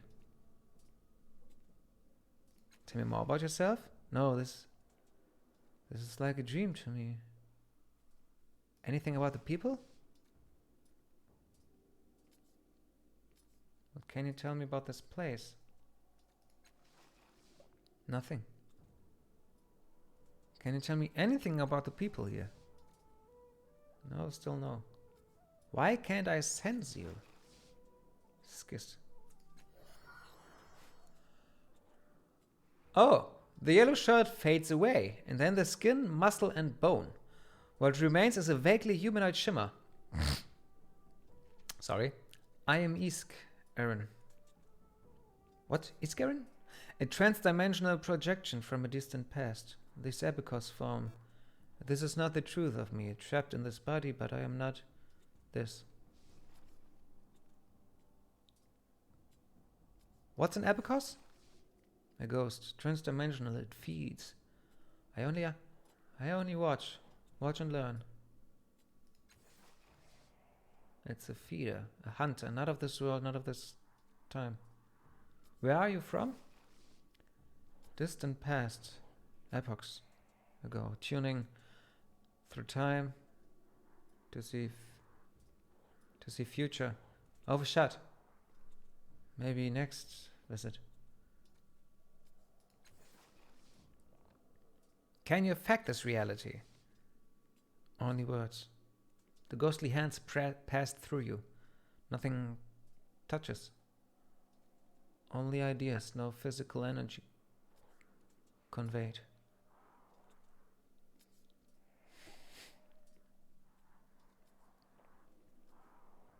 How did you get here? Oh, you overshot, right? When casting through time, so light drawn to civilized thought, admiring psychics. Fair. Well. Okay. Erfindo. We are in the 9th world. The 9th world is Earth. Like I said, a world that has seen massive civilizations rise and fall over the course of 2 billion years since sentient life first arose. So 1 billion years into our future is the 9th world. Civilizations that could rekindle a dying sun, seed the atmosphere with nanomachines, shape the continents themselves into a massive mega-continent, become a seat of a vast interstellar empire, or make the fundamental forces of physics their playthings. This is where we are. We are the last cast-off, and there are many other cast-offs that come to being when the Changing Guard, a very, very powerful human that doesn't die. He's immortal because he can put his own consciousness or his soul into other bodies all the time, so he doesn't die. But each time he leaves his former body, that former body gets his own consciousness. And this is what we are. We are one such last cast-off and want to know what's about this world, what's going on. When we were born, we fell from the sky and plunged down into the resonance chamber, which is... We don't have anything about that. The resonance chamber is something that might help us become whole again, because the fall and our birth took its toll, and we don't really remember that much. And sometimes there are some memories that when we, for example, smell something that reminds us of something, sometimes we get also a memory. And the resonance chamber is supposed to, well, repair us.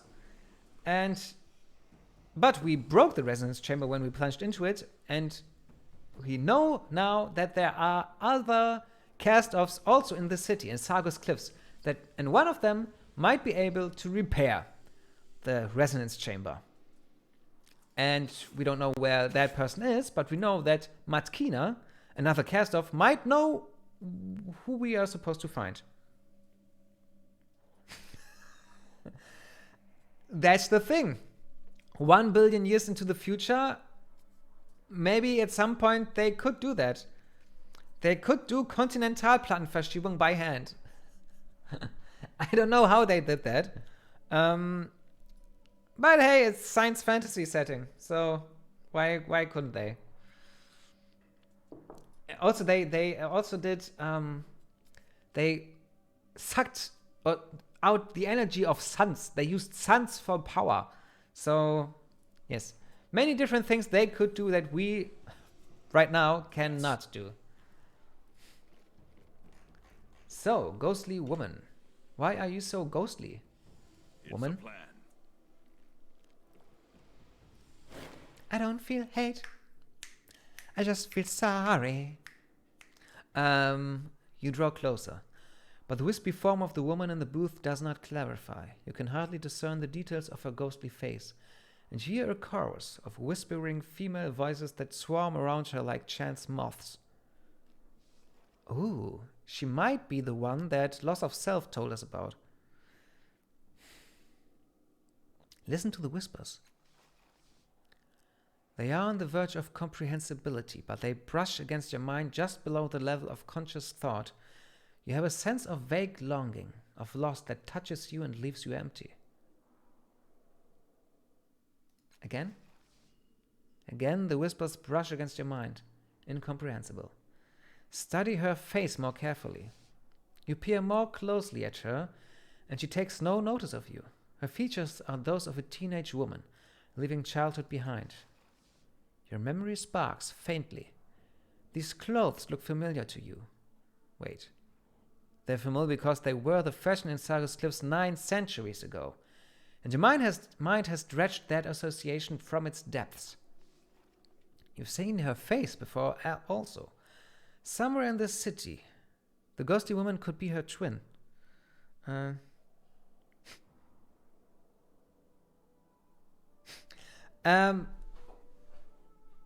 Hells yes, I want to play it.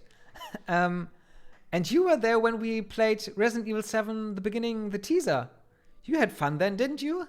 I remember when we were in that one room, turned around, and this man walked in front of the door, just through the corridor, and you were like, "No, let's stay here, abort command, let's stay here." Yes, you were there, and you were also able to type stuff. And yes, I know it was I enjoyed it immensely. Yes, right. That's what you did. And so yes, I will. Yes, just stay here and do nothing else for the whole 3 hours. Yes, I think I will play it soon. Still, I don't know when.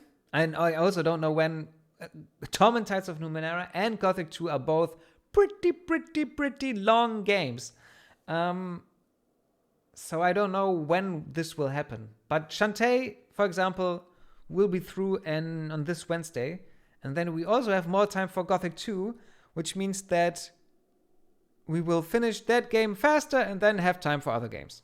And I think then will be a time where I'll rather choose games that don't take as long as Gothic or Torment. So Final Fantasy VII won't be my next game.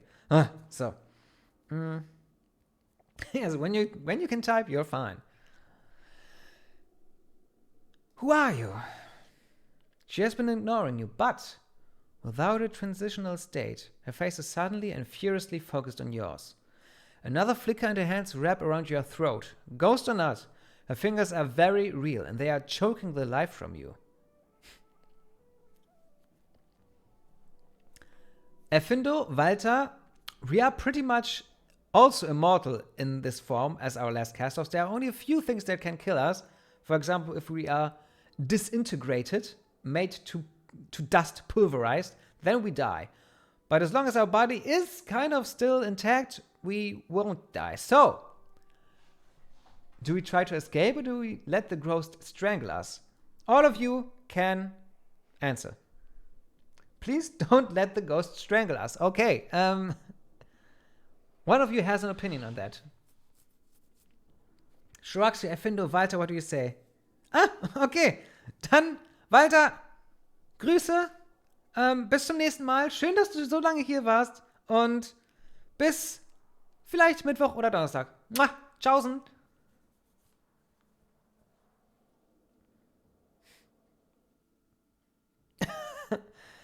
Erfindo, why doesn't that surprise me? Okay, 2 against 1. We try to escape. Sorry, Erfindo. Can someone help us? Eritus, you are powerful. Okay.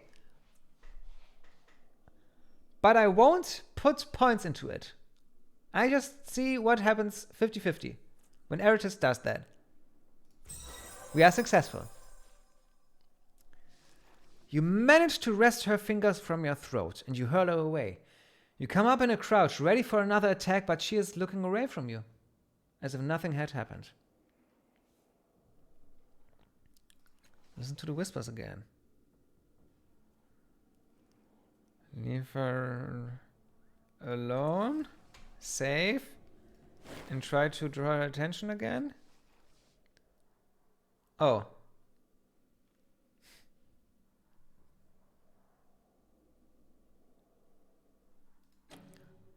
Okay. No, I will load again. Don't worry.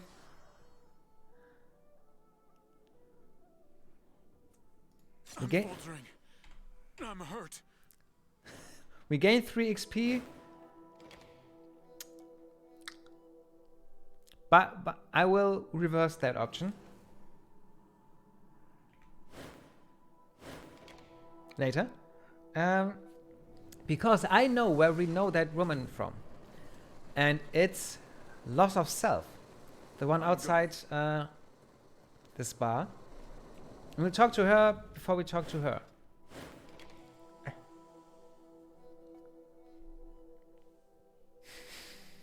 Fine.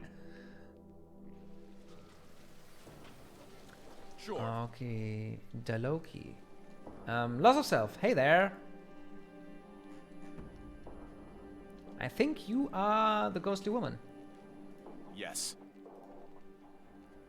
Dum, dum, dum, dum, dum, dum, dum, dum, dum, dum. Her hands cradle her flushed temples like a crown, and her eyes are closed. Still, she manages a humorless smile. Good, you're back. Talk loud, it eases the pain. The angry sneer of her lips suddenly brings the image of the ghost from the Fifth Eye to your mind. You remind me of someone, a ghost in the Fifth Eye Tavern? What? No, you're crazy.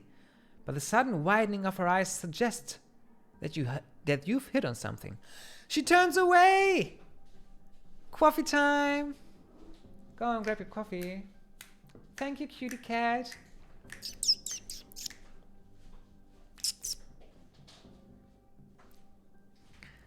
Sometimes I forget I'm on stream when she enters the room.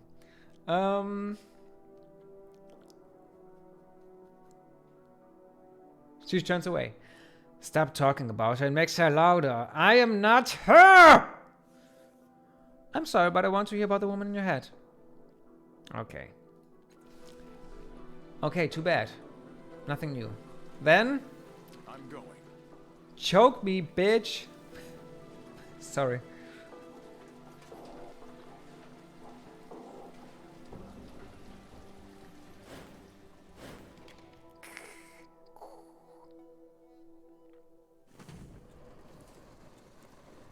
Yeah, maybe.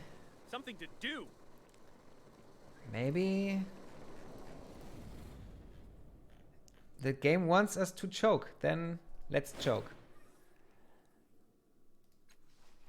Kapow! Let the ghost strangle us. Her fingers dig deeper. She's not just compressing your trachea, she's tearing your throat out.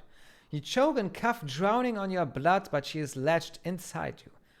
And the last thing you see is her rage-twisted face. I'm faltering. I'm hurt. I guess that happens when someone rips your throat out.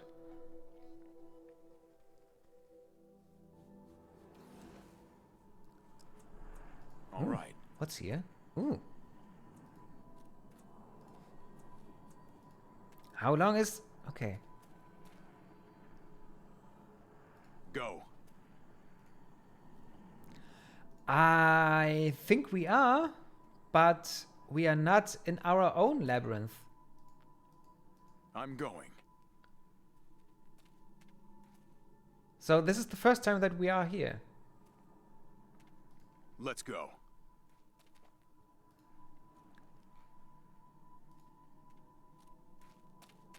Fine. Okay. Save. And wait until this is gone, so we have an option for a nice now little thumbnail. It's the same ghostly woman who strangled you, but the fury is gone from her face, replaced with confusion. She looks around. Her gaze falls on the large machine and lingers there. Finally, she notices you. She steps forward, a hint of trepidation in her eyes. Where are we? Do you know?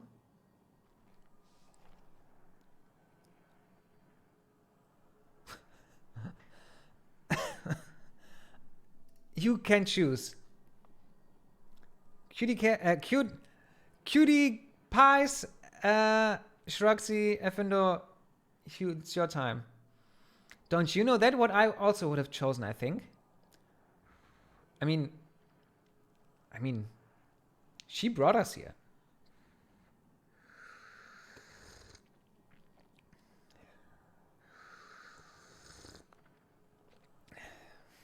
Okay, Effendo, I'm sorry, but I guess you are the one with different opinions. No, don't you know? She looks around her again, mostly at the machine. It's strange, but there is something familiar about this place, though I recognized almost nothing in it. I do remember one thing. She puts her hands to the sides of her head. I was angry, enraged. I don't know you, but there are women like me born throughout this... I don't know how, but there are women like me born throughout the city, repeatedly, against their will. What do you mean? Hey, Effendo, thank you for being here, even if it was just some minutes. Every minute is appreciated. Mittwoch, falls es dich interessiert, Mittwoch geht's weiter um 19 Uhr mit Shantae, Risky's Revenge. Wahrscheinlich werden wir es durchspielen. Und am Donnerstag geht's weiter mit Gothic 2, Die Nacht des Raben. Auch um 19 Uhr. Oder am nächsten Sonntag um 10 Uhr wieder weiter mit Torment of Numenera auf Englisch. Bye, bye, bye, Effendo. Mua! Grüße an Visual. They are compelled into existence?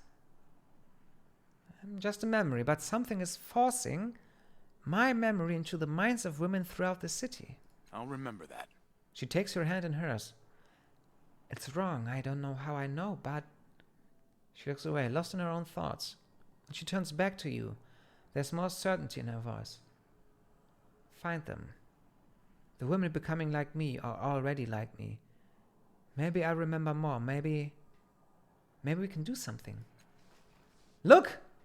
You follow her finger to a glowing form where before there was nothing. It's a member. You found one of them already, the woman created by the engine. The women created by the engine. A member? A memory? What? Seria. Ah, our cast-off girl. Fine. Seria?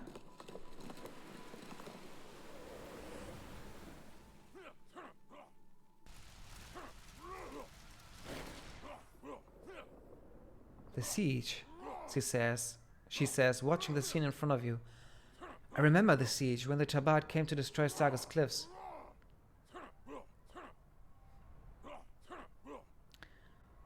What does this have to do with you?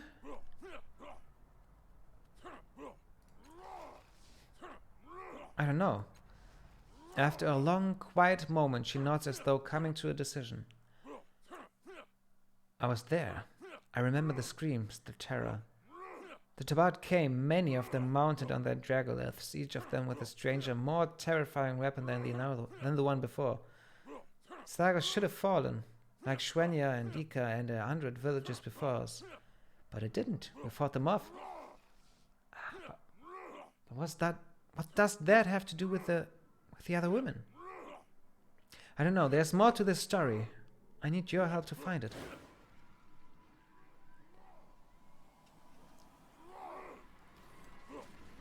Okay, but at first... Are you there, Sargus townsperson? Mr. Tabard? Cute without you. You remember them? This is one that looks like the genocide. Of course.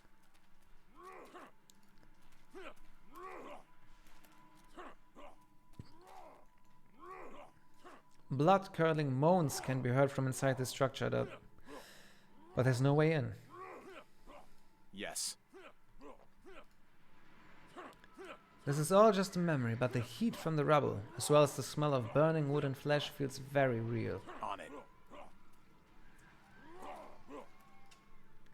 This burning building looks like homes you've seen in Saga's Cliffs, but of a much older style.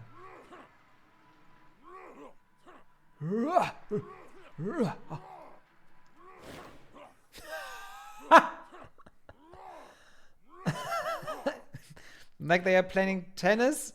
And also our old bard genocide was also quite funny. Yes, the genocide is... He makes an impression. How do I find these women? They are in the real world in sagas. You may have even met them without realizing it. I only have vague impressions of them. I know that one of them is a leader. She has sacrificed much of her life and so gained life in return. I'm sorry, I can't tell you more than that.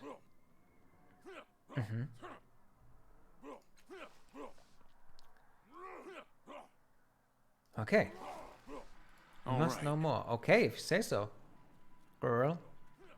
Loss of self. We have met loss of self just now.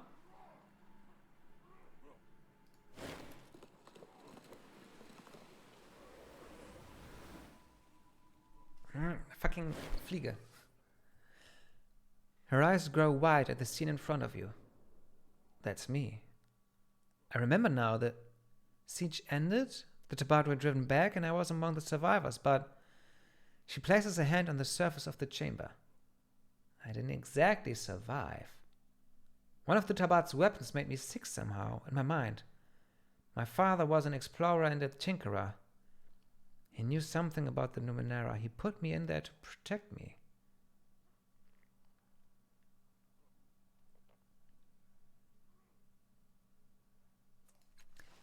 But the Iron Priests and Chirurgeons couldn't help me. No one could. My father kept me in stasis until a cure could be found. She gazes into the distance as though trying to remember something. Are the women the result of some attempted cure? I don't know. Please, we're so close. Keep looking so we can find the answer. Of course. Of course, yes. That's what I would have said. These machines make no sounds or motion at all. Like the other machines here, they seem to be just a facade.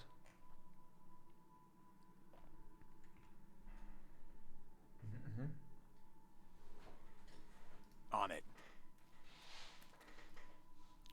She looks so real. Her chest moves up and down with each breath. It's strange to see the ghostly woman both inside this chamber and out of it.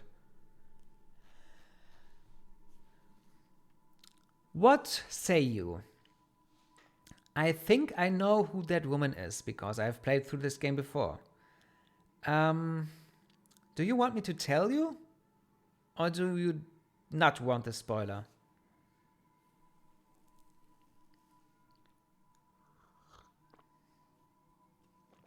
Okie dokie. I'm ready. We haven't looked at that machine. The air's warm next to this machine and you feel dizzy whenever you go near it. No spoilers. Okay, okay, okay.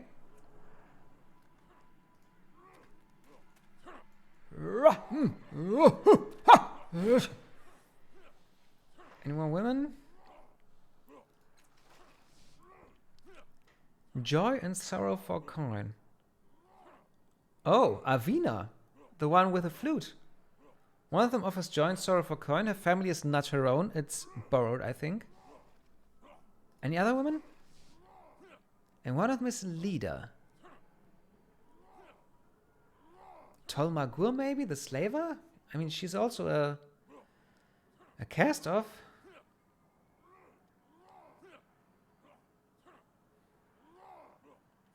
Sacrifice, gain life.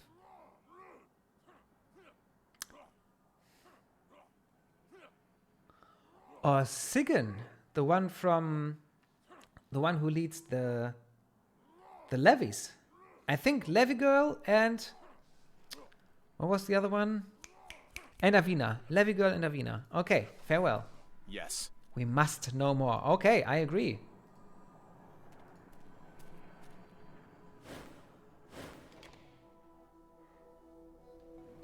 And before we further explore the Fifth Eye Tavern, I think we will go to Avina and... Oh! Am I glad you came out of the door? The thing just showed up. I didn't know what to expect. Do you know the ghostly woman? Don't know anything about that one. That way is blocked.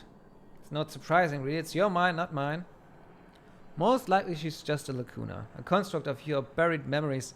Either that or she's a reflection of someone you met in real life. Whoever or whatever she is, she probably isn't real. You're the only one with that distinction.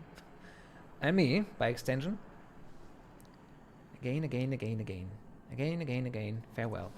Good luck! I'm going. Thank you. Good luck, Johnson. Ready. Let's get out of here.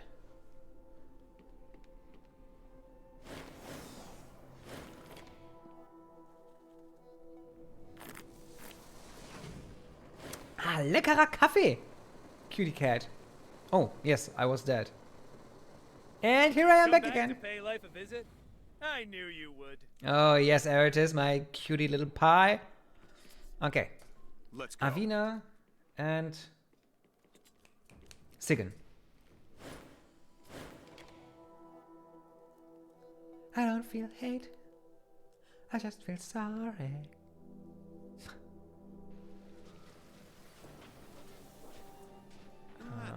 Okie dokie. Avina, Avina. As you regard this girl, you're struck by a spark of recognition. Though they hardly look the same, something about her reminds you of the ghost you encountered in the Fifth Eye. The little girl still sits outside the old house, still playing the flute. She smiles as you approach. Song today, sir! Let me ask you something. Alright?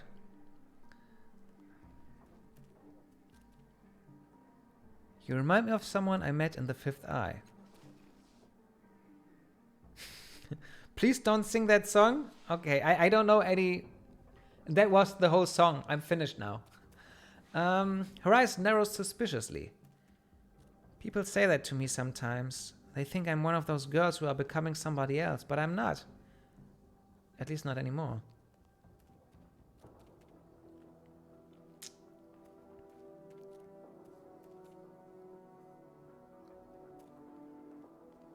Not anymore? What do you mean?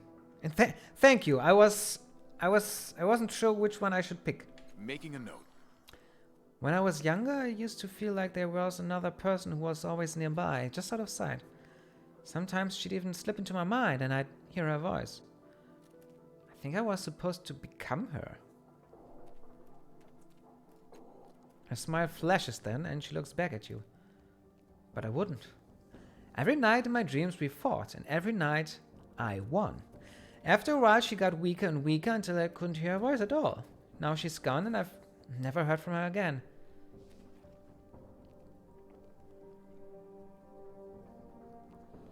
Anything more about her? No, and I don't want to. I don't think we had much in common. Maybe that's why I could fight her off and the other girls can't. I'm just glad she's gone. Remember the puzzle box? It did? What if that's why it felt so right when I found it? Her eyes are wide, terrified. It's a good thing you took it away. If you hadn't, that thing might have come back, and I would have had to fight her again.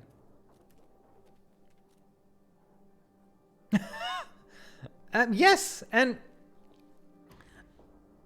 like I said, the Klappentext also looked promising to me, but yes, then it didn't appeal to me.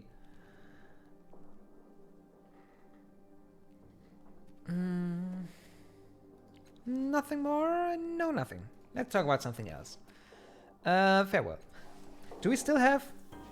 Alright, no matter. And Let's do it. loss of self, and then Sigyn. No, first Sigyn and then loss of self. I think Sigyn Government Square is up there. No, that's Caravanserai. Okay, then Caravanserai. Yes.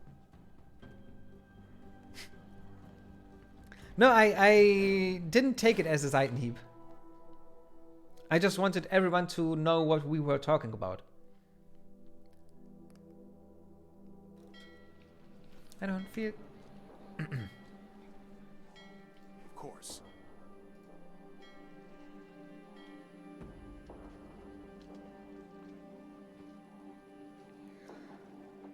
Ah. Cutie cat, when you hear that, is there still more coffee?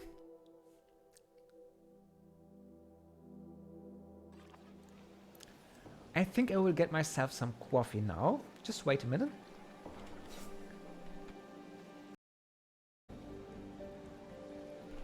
And now I make myself feel like I have all the coffee in the world. Sure enough. That's the effect that coffee has on me. I get silly.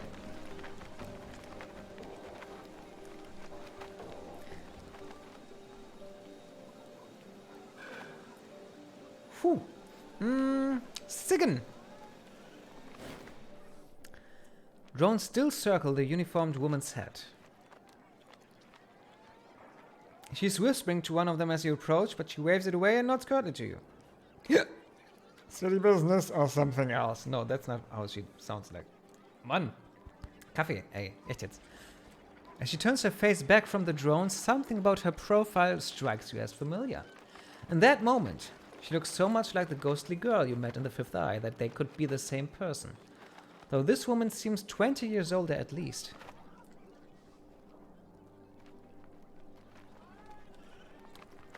That explains how she knew us,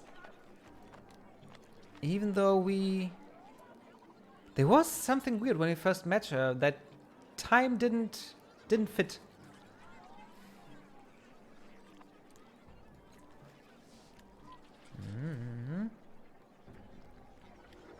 You look a lot like someone I met in the Fifth Eye. She laughs aloud. In that moment, her voice is clear and rich, like that of a much younger woman or even a teenage girl. Lachen ist schwer.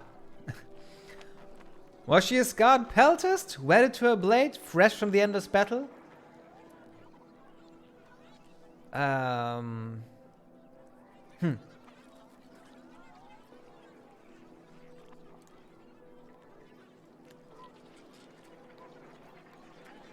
You choose, please.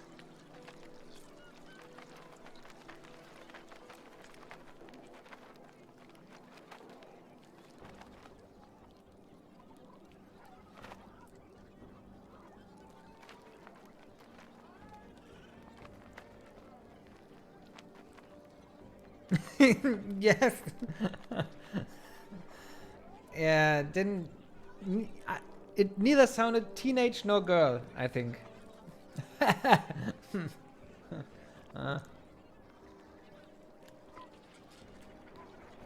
My comment made you nervous, didn't it?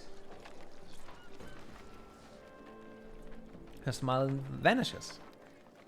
Seria the most. I should have expected that from a man who doesn't age. No one's told me I remind them of someone else in a long time, but it used to be different. Updated my journal. For as long as I can remember, I felt as though this other woman was taking shape inside me. When I was a girl, I'd gaze at myself in the looking glass, and every day I seemed less like me and more like her. I don't remember when I abandoned my family, but I couldn't have been more than 10 or 12. They seemed like strangers to me. I couldn't even remember who they were. I started hearing stories about other girls like me, older girls, younger girls. I sought them out, learned everything I could. All the ones I met went mad, and they never survived past their 20th year. It wasn't always the same death.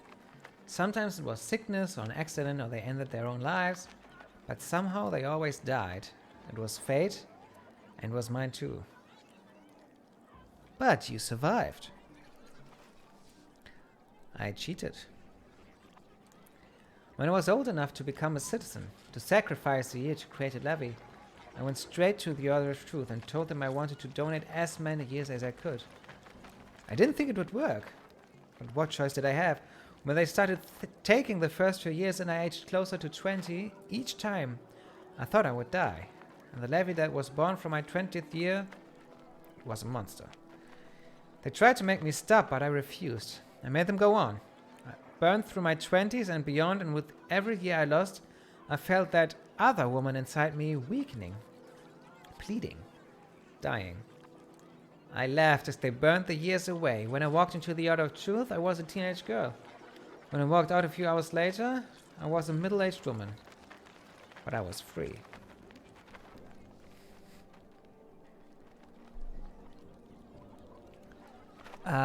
Everything. So how old are you really? 22. That's why I was too young to remember you when you were here last. I was what?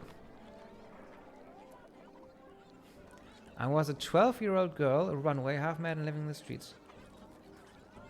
I don't know. How long has this been happening? Centuries, I think. The earliest reference I could find was around the time of Chila.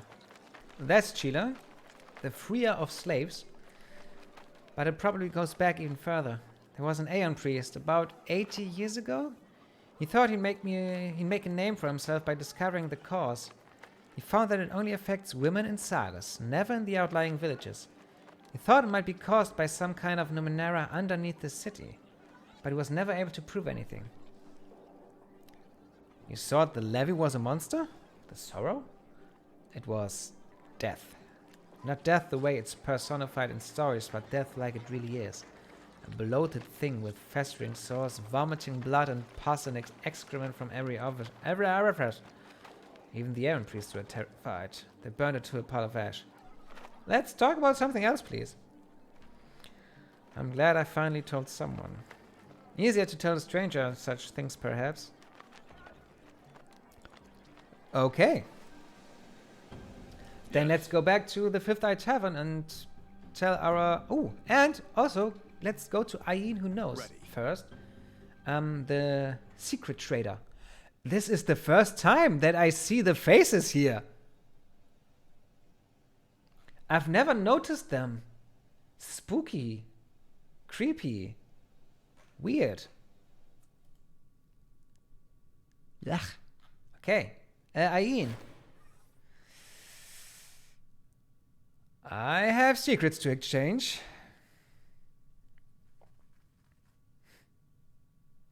So we can ask her a question and she will tell us the answer.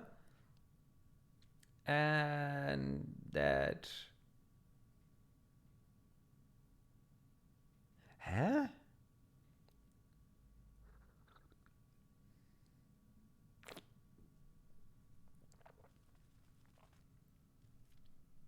And for that we have to tell her a secret of ours.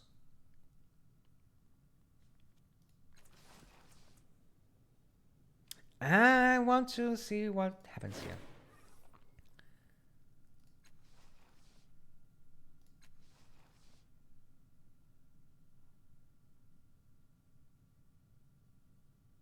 Okay. No.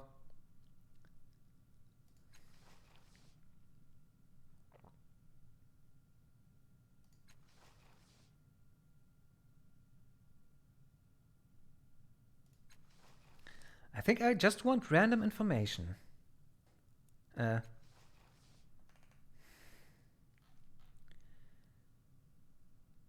Madkina we will find. Out of Truth Spite we know. Voice in Head we will find out. But just for another secret you find interesting. Something about Saga's Cliffs. Or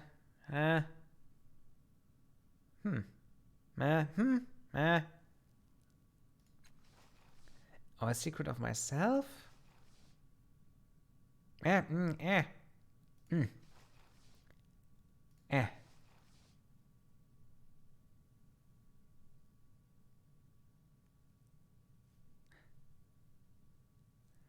See you later, cute without alligator. Bye-bye. And have a nice Sunday until we meet again. And then you won't have a nice Sunday anymore. No. Bye-bye, cutie with... Oh, you fucking cutie cats, pies without ease. Well, bye. Thank you for being here so long and so chatty. Yes. Bye-bye. I don't want to trade a secret. No, farewell. We will talk now Go. to that woman in the Fifth Eye Tavern again.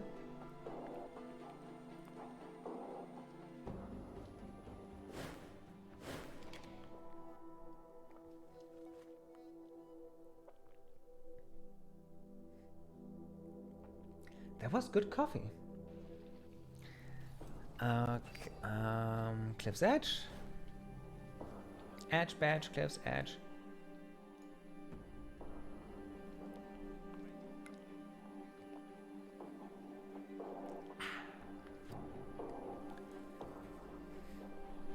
They take a long time. Okay. There they are.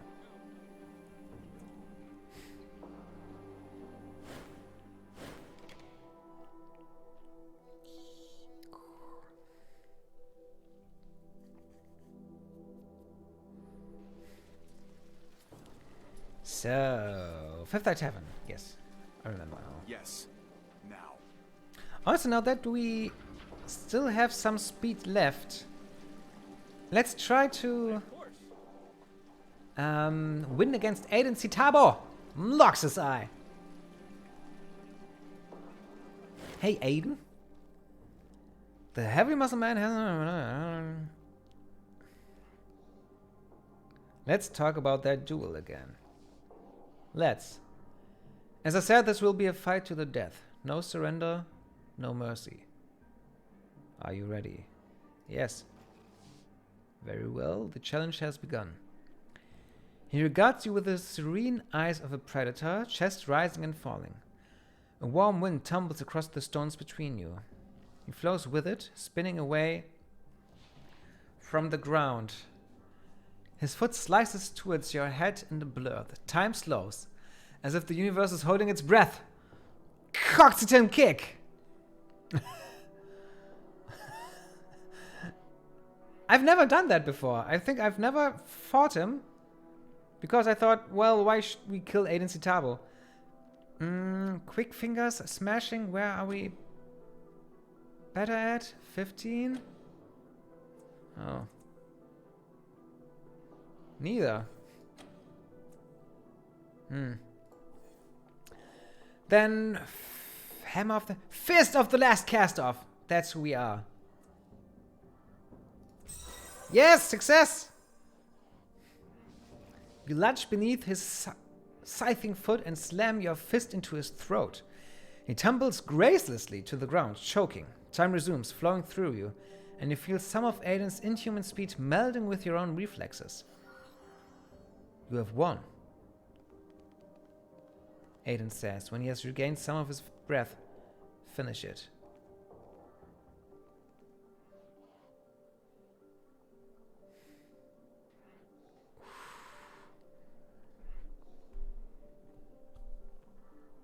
Shiroxy or anyone else?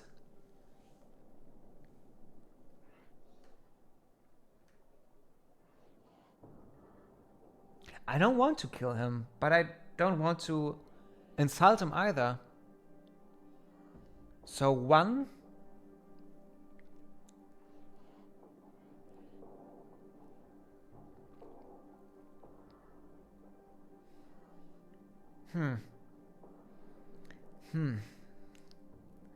One.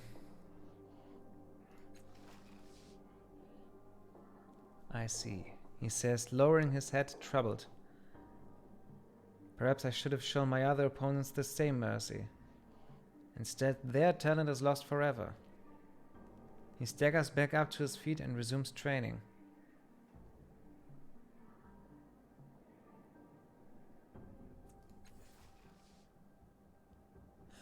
I don't usually go in for mercy, but he does seem like the type who only tries to kill you once.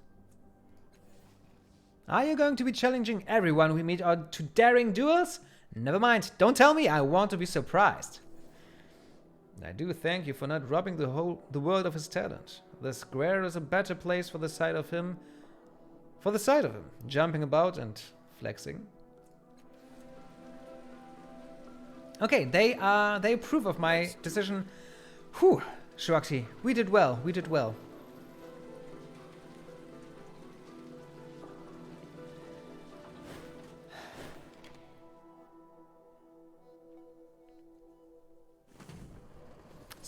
Let's Doing talk it again now. to... Oh no, the ghostly woman is gone? Ah, she's in our minds. I forgot. Okay. Well, then let's talk to Almas, the Soul Keeper. For a moment you are not entirely sure if you look upon a construct or human. The plastic sheen of this pale man's skin suggests artificiality. But if he is a construct, he is so cunningly constructed, so close to the human baseline that the illusion is nearly perfect. Except his head is a trifle too large, his eyes black buttons. Then you realize the truth. He is a visitant, so many millions of miles distant. Almas, my name. What can you tell me of yourself? He lifts his great head slowly and fixes you with a dolorous gaze. I am Almas. I am the keeper of souls, last of my kind, only survivor of a civilization that spanned time and space. Now they are gone, their stars black. Reality's winds carry me. He turns his head back towards his drink. Again?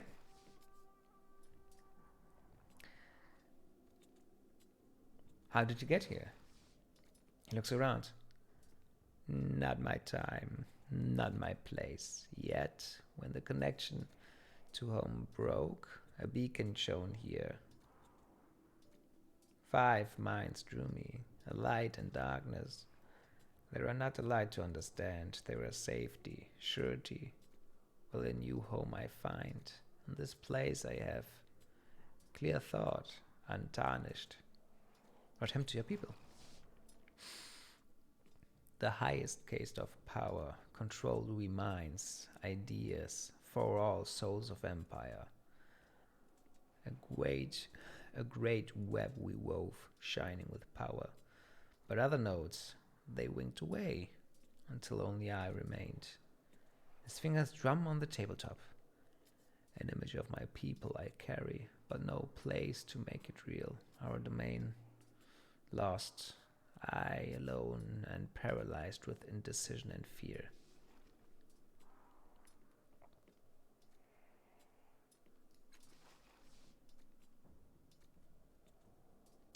How did you die? A doubt arose. It took seed, took flight. These thoughts connected to our network. These questions spread like disease. Trust, mistrust rooted. Nodes decohered. Without nodes, without control of dreams, the civilization falls, and then they are gone. I alone remain. What was that doubt? I do not know. I do not recall. Yet something in his stance suggests otherwise.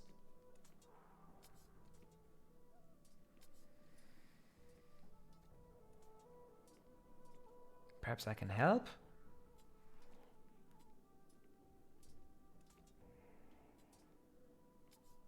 Perhaps I can help.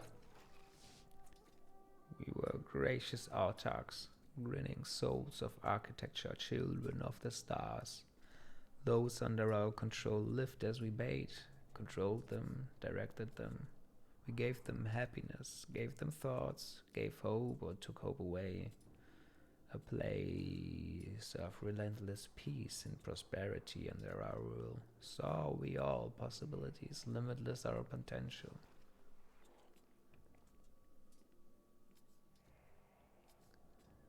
How can you not remember? It was sudden. I watched it decohere, the stars winking black. I witnessed, voyeur to utter destruction. I found its beauty before I knew, marveled at its artistry. I saw more, felt less, and then it was gone. I questioned the early blackness. I saw it, and I did nothing. It was an emptiness, a sadness. I denied its presence. When it spread, I watched. I did not know.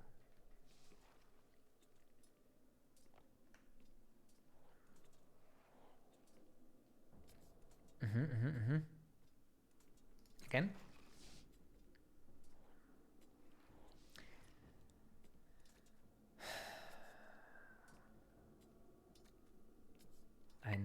you know. I do, yes. It was my doubt. Mine. My question. I asked only, what if our way is not best? What if our people have desires of their own, wants what we do not give? He places a single hand across his eyes and then slowly slides it away. The others began to see and question. Questions gave way to self-doubt. Self-doubt gave way to self-hate. I wanted only to know what is best. How do we become better? Not to tear us down, but I shone a bright light on behavior, on truth. But our center could not hold on the truth. His wet, terrified eyes fixed on yours. Was I to blame? His civilization's end fixed on me. In dreams I see their faces, but not their minds. Tell me truly, is the fault mine?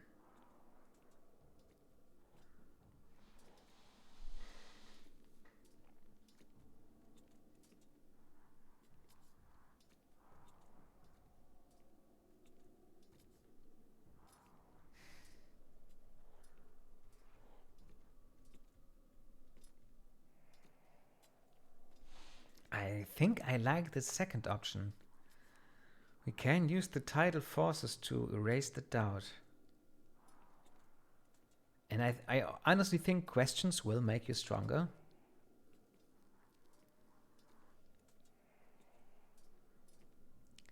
On the other hand, 4 is also an interesting option.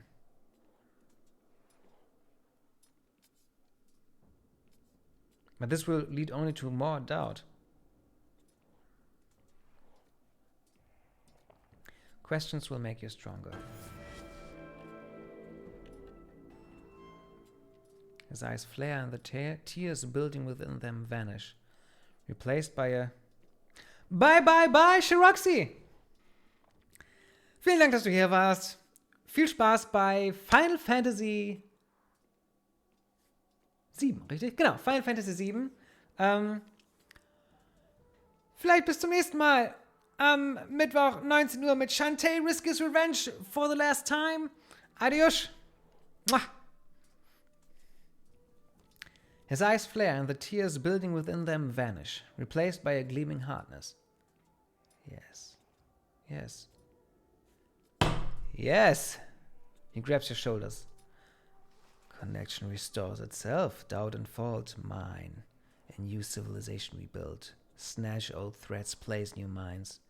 Extinction, death, no. Immortality. Through time I shall return, across space I will travel, stepping through this shallow reality into a place where our beliefs are true and solid. This test I pass. His smile is anything but friendly. And rule I shall.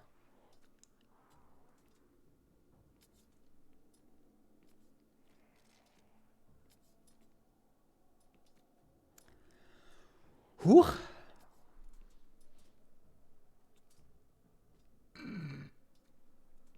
Sorry. He steps away from the table and holds his hands out, palms skyward. Rainbows coalesce around him. An image echoes in your mind. Fear and fetters, an unhesitating rule of annihilating will. Subsuming individuality under a blanket of enforced vision. You do not see a web of connections as he described. You see a net, a noose choking out the lives of millions.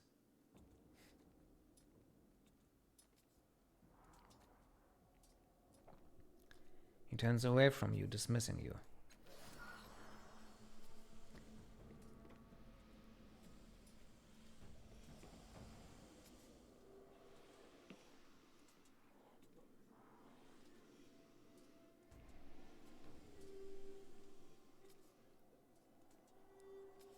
I will not reload. I think this is I'm going. We learned the lesson that no, don't fucking use your tidal forces everywhere you go. if you don't know what you're doing. Absolutely. Right, Eratus, you agree. Shiznit.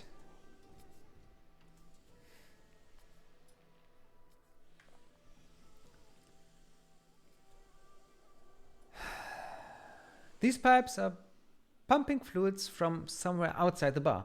Someone added the spigots later, so the fluids probably weren't intended for drinking. Yes, probably not. Action! Here I come! You can hear liquid coursing through these ancient pipes. This whole building seems to predate the Ninth World. I mean, that's why I like it so much. This fancy couch might have come from an aristocrat's house, except for the stains and the smell of vomit.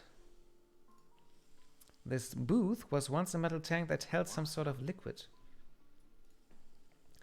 An odd lilting song occasionally rises from within this machine, as if a musician is trapped inside. Oh, I guess this is the doo-doo-doo-doo-doo-doo in the background sometimes. This booth was once a metal tank that held some sort of liquid. Fine.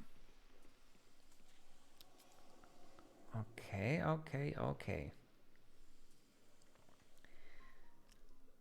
Let's talk to Sir Arthour. And this is the last thing we will do, because after that, next time, we'll talk to these three and Leto. Because stuff happens then. This man has leathered dark brown skin and hair as white as the full moon. He peers at you from beneath long strips of eyebrows, sucking on a long pipe that has been made from either segmented wood or the leg of an enormous insect. His clothing is blue and formal, like a priest or a professor of some kind. All over him, on his belt, in every pocket, on both shoulders, even hovering in the air around his head, are glowing, chittering devices of all kinds. Let me guess. He sucks from his pipe. A ball of green steam floats away from his mouth. You're a traveler, that much is clear. An explorer. Yet you have the look of a farmer visiting a teeming metropolis for the first time. He taps various relics on his person. Never seen the like, have you? Fortunately for you, I adore educating folks on the subject of the Numenera. I've also traveled extensively and seen much of the world. Go ahead, ask me whatever you would like to know. Who are you? Goodness forgive me. Sir Arthour Torment, traveler, explorer, and lifelong student of the Numenera. I've seen everything between here and the Steadfast, and I've studied Numenera of all kinds for decades. There is no man more knowledgeable about the Ninth World than he who sits before you, I assure you. Who are you again? Why are you here?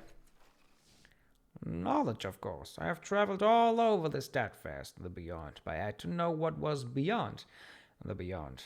Who knows how much time I have left on this world? I wanted to see for myself. Why are you here in this tavern? Libations! He lifts his glass enthusiastically. I'm trying to determine the nature of these fantastic liquids. Also, the people here are quite informative. No better place to learn about a city than its taverns. He takes a deep swig from his glass. What are the Numenera? His eyes light up, as too do a number of devices on his person, though you cannot see why. The Numenera are practically everything around you. We live among the detritus of uncountable civilizations, many of which were more powerful than you or even I can imagine. Everything they left us is the Numenera. Weapons, power sources, medicines, gels, plants, animals. Why? Even the very grit in the grounds and shins in your pocket are examples of Numenera. It's such a broad term that the Order of Truth has categorized the Numenera with terms like oddities, ciphers, and artifacts. Of course, any true student of the Numenera considers these categories too broad still. I have my own distinctions, but that is neither here nor there. In any case, it is the Numenera that power the wonders of the world, from an explorer's esoteries to the datasphere to the drinks in this very tavern. What's the difference between these three? He takes a long puff on his puff before answering. For the most part, those terms refer to how useful a device is. It makes sense. As wonderful and powerful as the relics of the past are, nobody in this world gives a damn unless it can fix their problems. They don't care how it works or where it came from, eh? But if they can use it to feed themselves, fight off an errant grask, or at least get them a few extra shins, now they're interested. He shows you the back of his fist and sticks out a thumb. Oddities are the least useful. They do something, all right. Eat your drink, float in the air, make everything you say sound like music, whatever. But it's rarely something anyone can get any utility out of. Oddities are fascinating, but pragmatically they're only worth a few shins. Ciphers, now, those might do anything.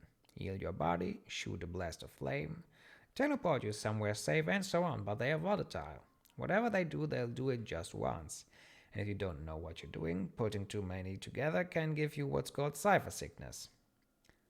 Artifacts won't do that. That term belongs to devices that last. Maybe not forever, but more than a one-shot. Again.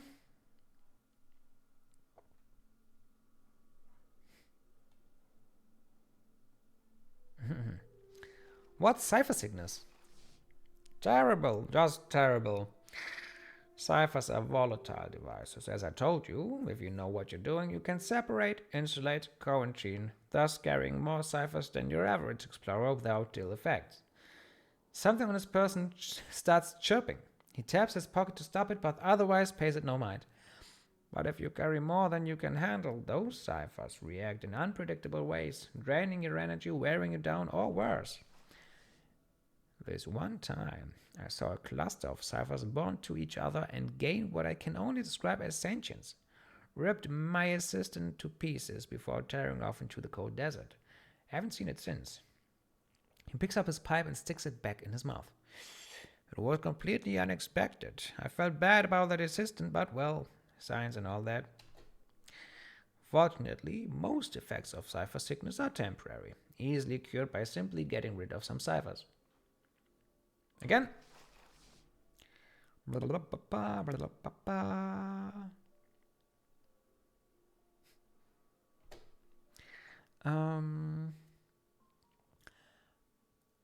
is the data sphere?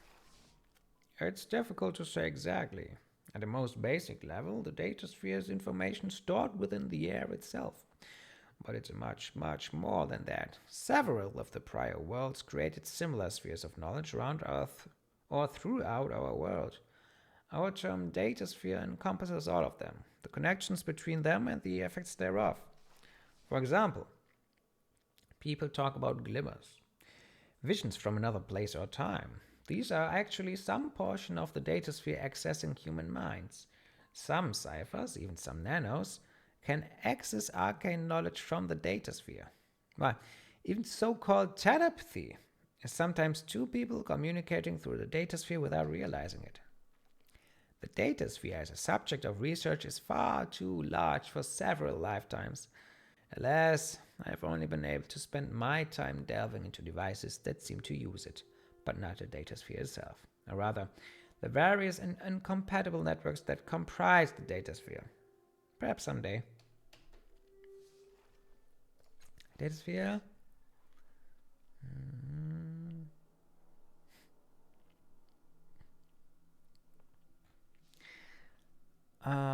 What are esoteries? Esotery is the common name for any of various powers or abilities that cannot be explained by your understanding of science. Nanos are capable of esoteries more than most, but other people, and even creatures sometimes, exhibit powers that we would call esoteries as well.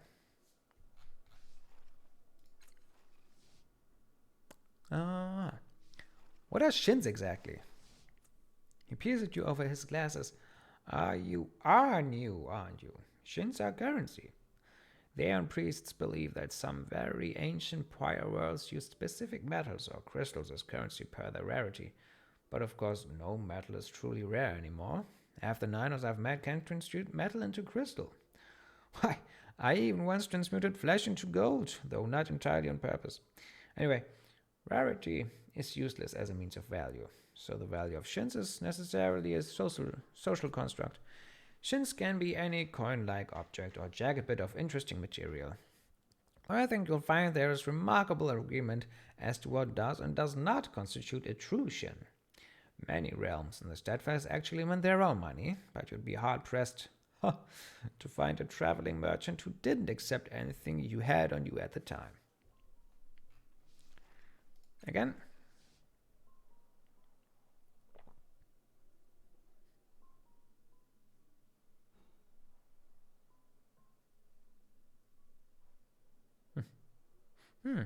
That's a good explanation. A sheet of iron. Yeah. How's Drit part of the Numenera? Run your hand through the soil sign and you'll find it's hardly soil at all. It is filled with the microscopic remains of ancient, unknown technologies and structures, commonly known as Drit. Or in some places the Drit is even alive. I don't recommend sleeping on the ground in those places, by the way. Terribly unnerving for the survivors. What's the Order of Truth? Is what you might call an organized religion, except it's not a religion. Members of the order call themselves priests and their founder the Amber Pope, but they don't worship anything per se, except perhaps their own intellects. I understand this town has its own branch of the order. They could answer your questions better than I.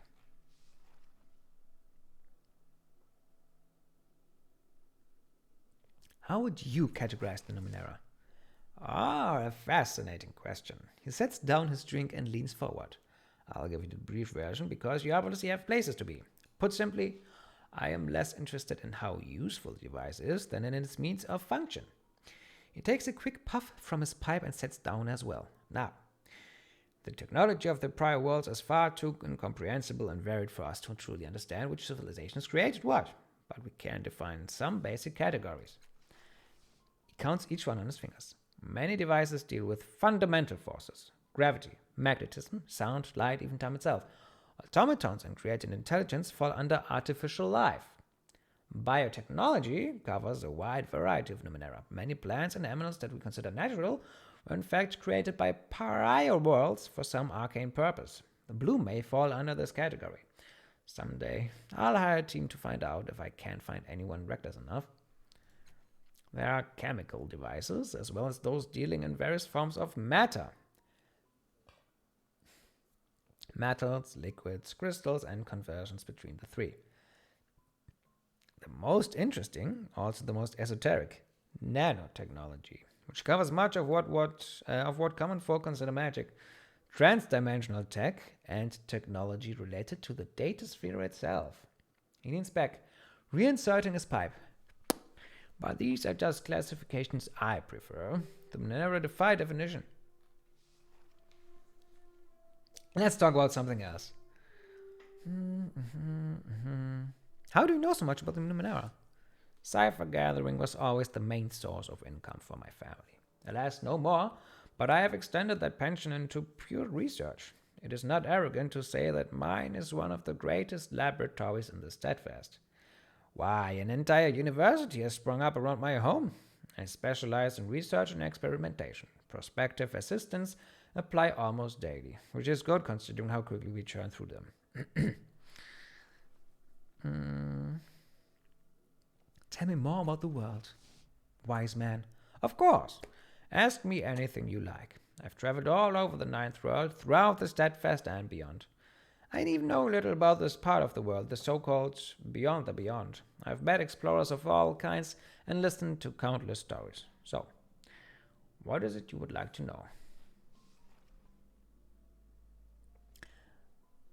Let's do this session next time at the beginning of the stream, because maybe that's just some nice background information, so I want people to hear that.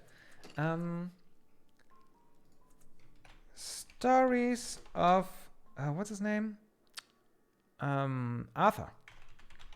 Or Arthur's stories about the Ninth World. Yes. Sir Arthour, of course. So, muchas gracias for each persona that was watching my stream. Thank you. Have a nice Sunday. we see each other. Oh, well, you see me and I see what you write on Wednesday, if you want to, at 7 o'clock p.m. auf Deutsch. Wieso? Dann ist ein deutscher Stream, deswegen kann ich auch jetzt eben Deutsch reden. Am Mittwoch, 19 Uhr, mit Gothic 2, der Nacht des Rahmen, geht's weiter. Und am Donnerstag, falsch, am Mittwoch um 19 Uhr ist es Shantae, Risky's Revenge. Am Donnerstag ist es Gothic 2, die Nacht des Rahmen. Und am Sonntag ist es wieder Torment, Trials of Numenera um 10 Uhr. Vielen Dank fürs Zuschauen. Bye-bye!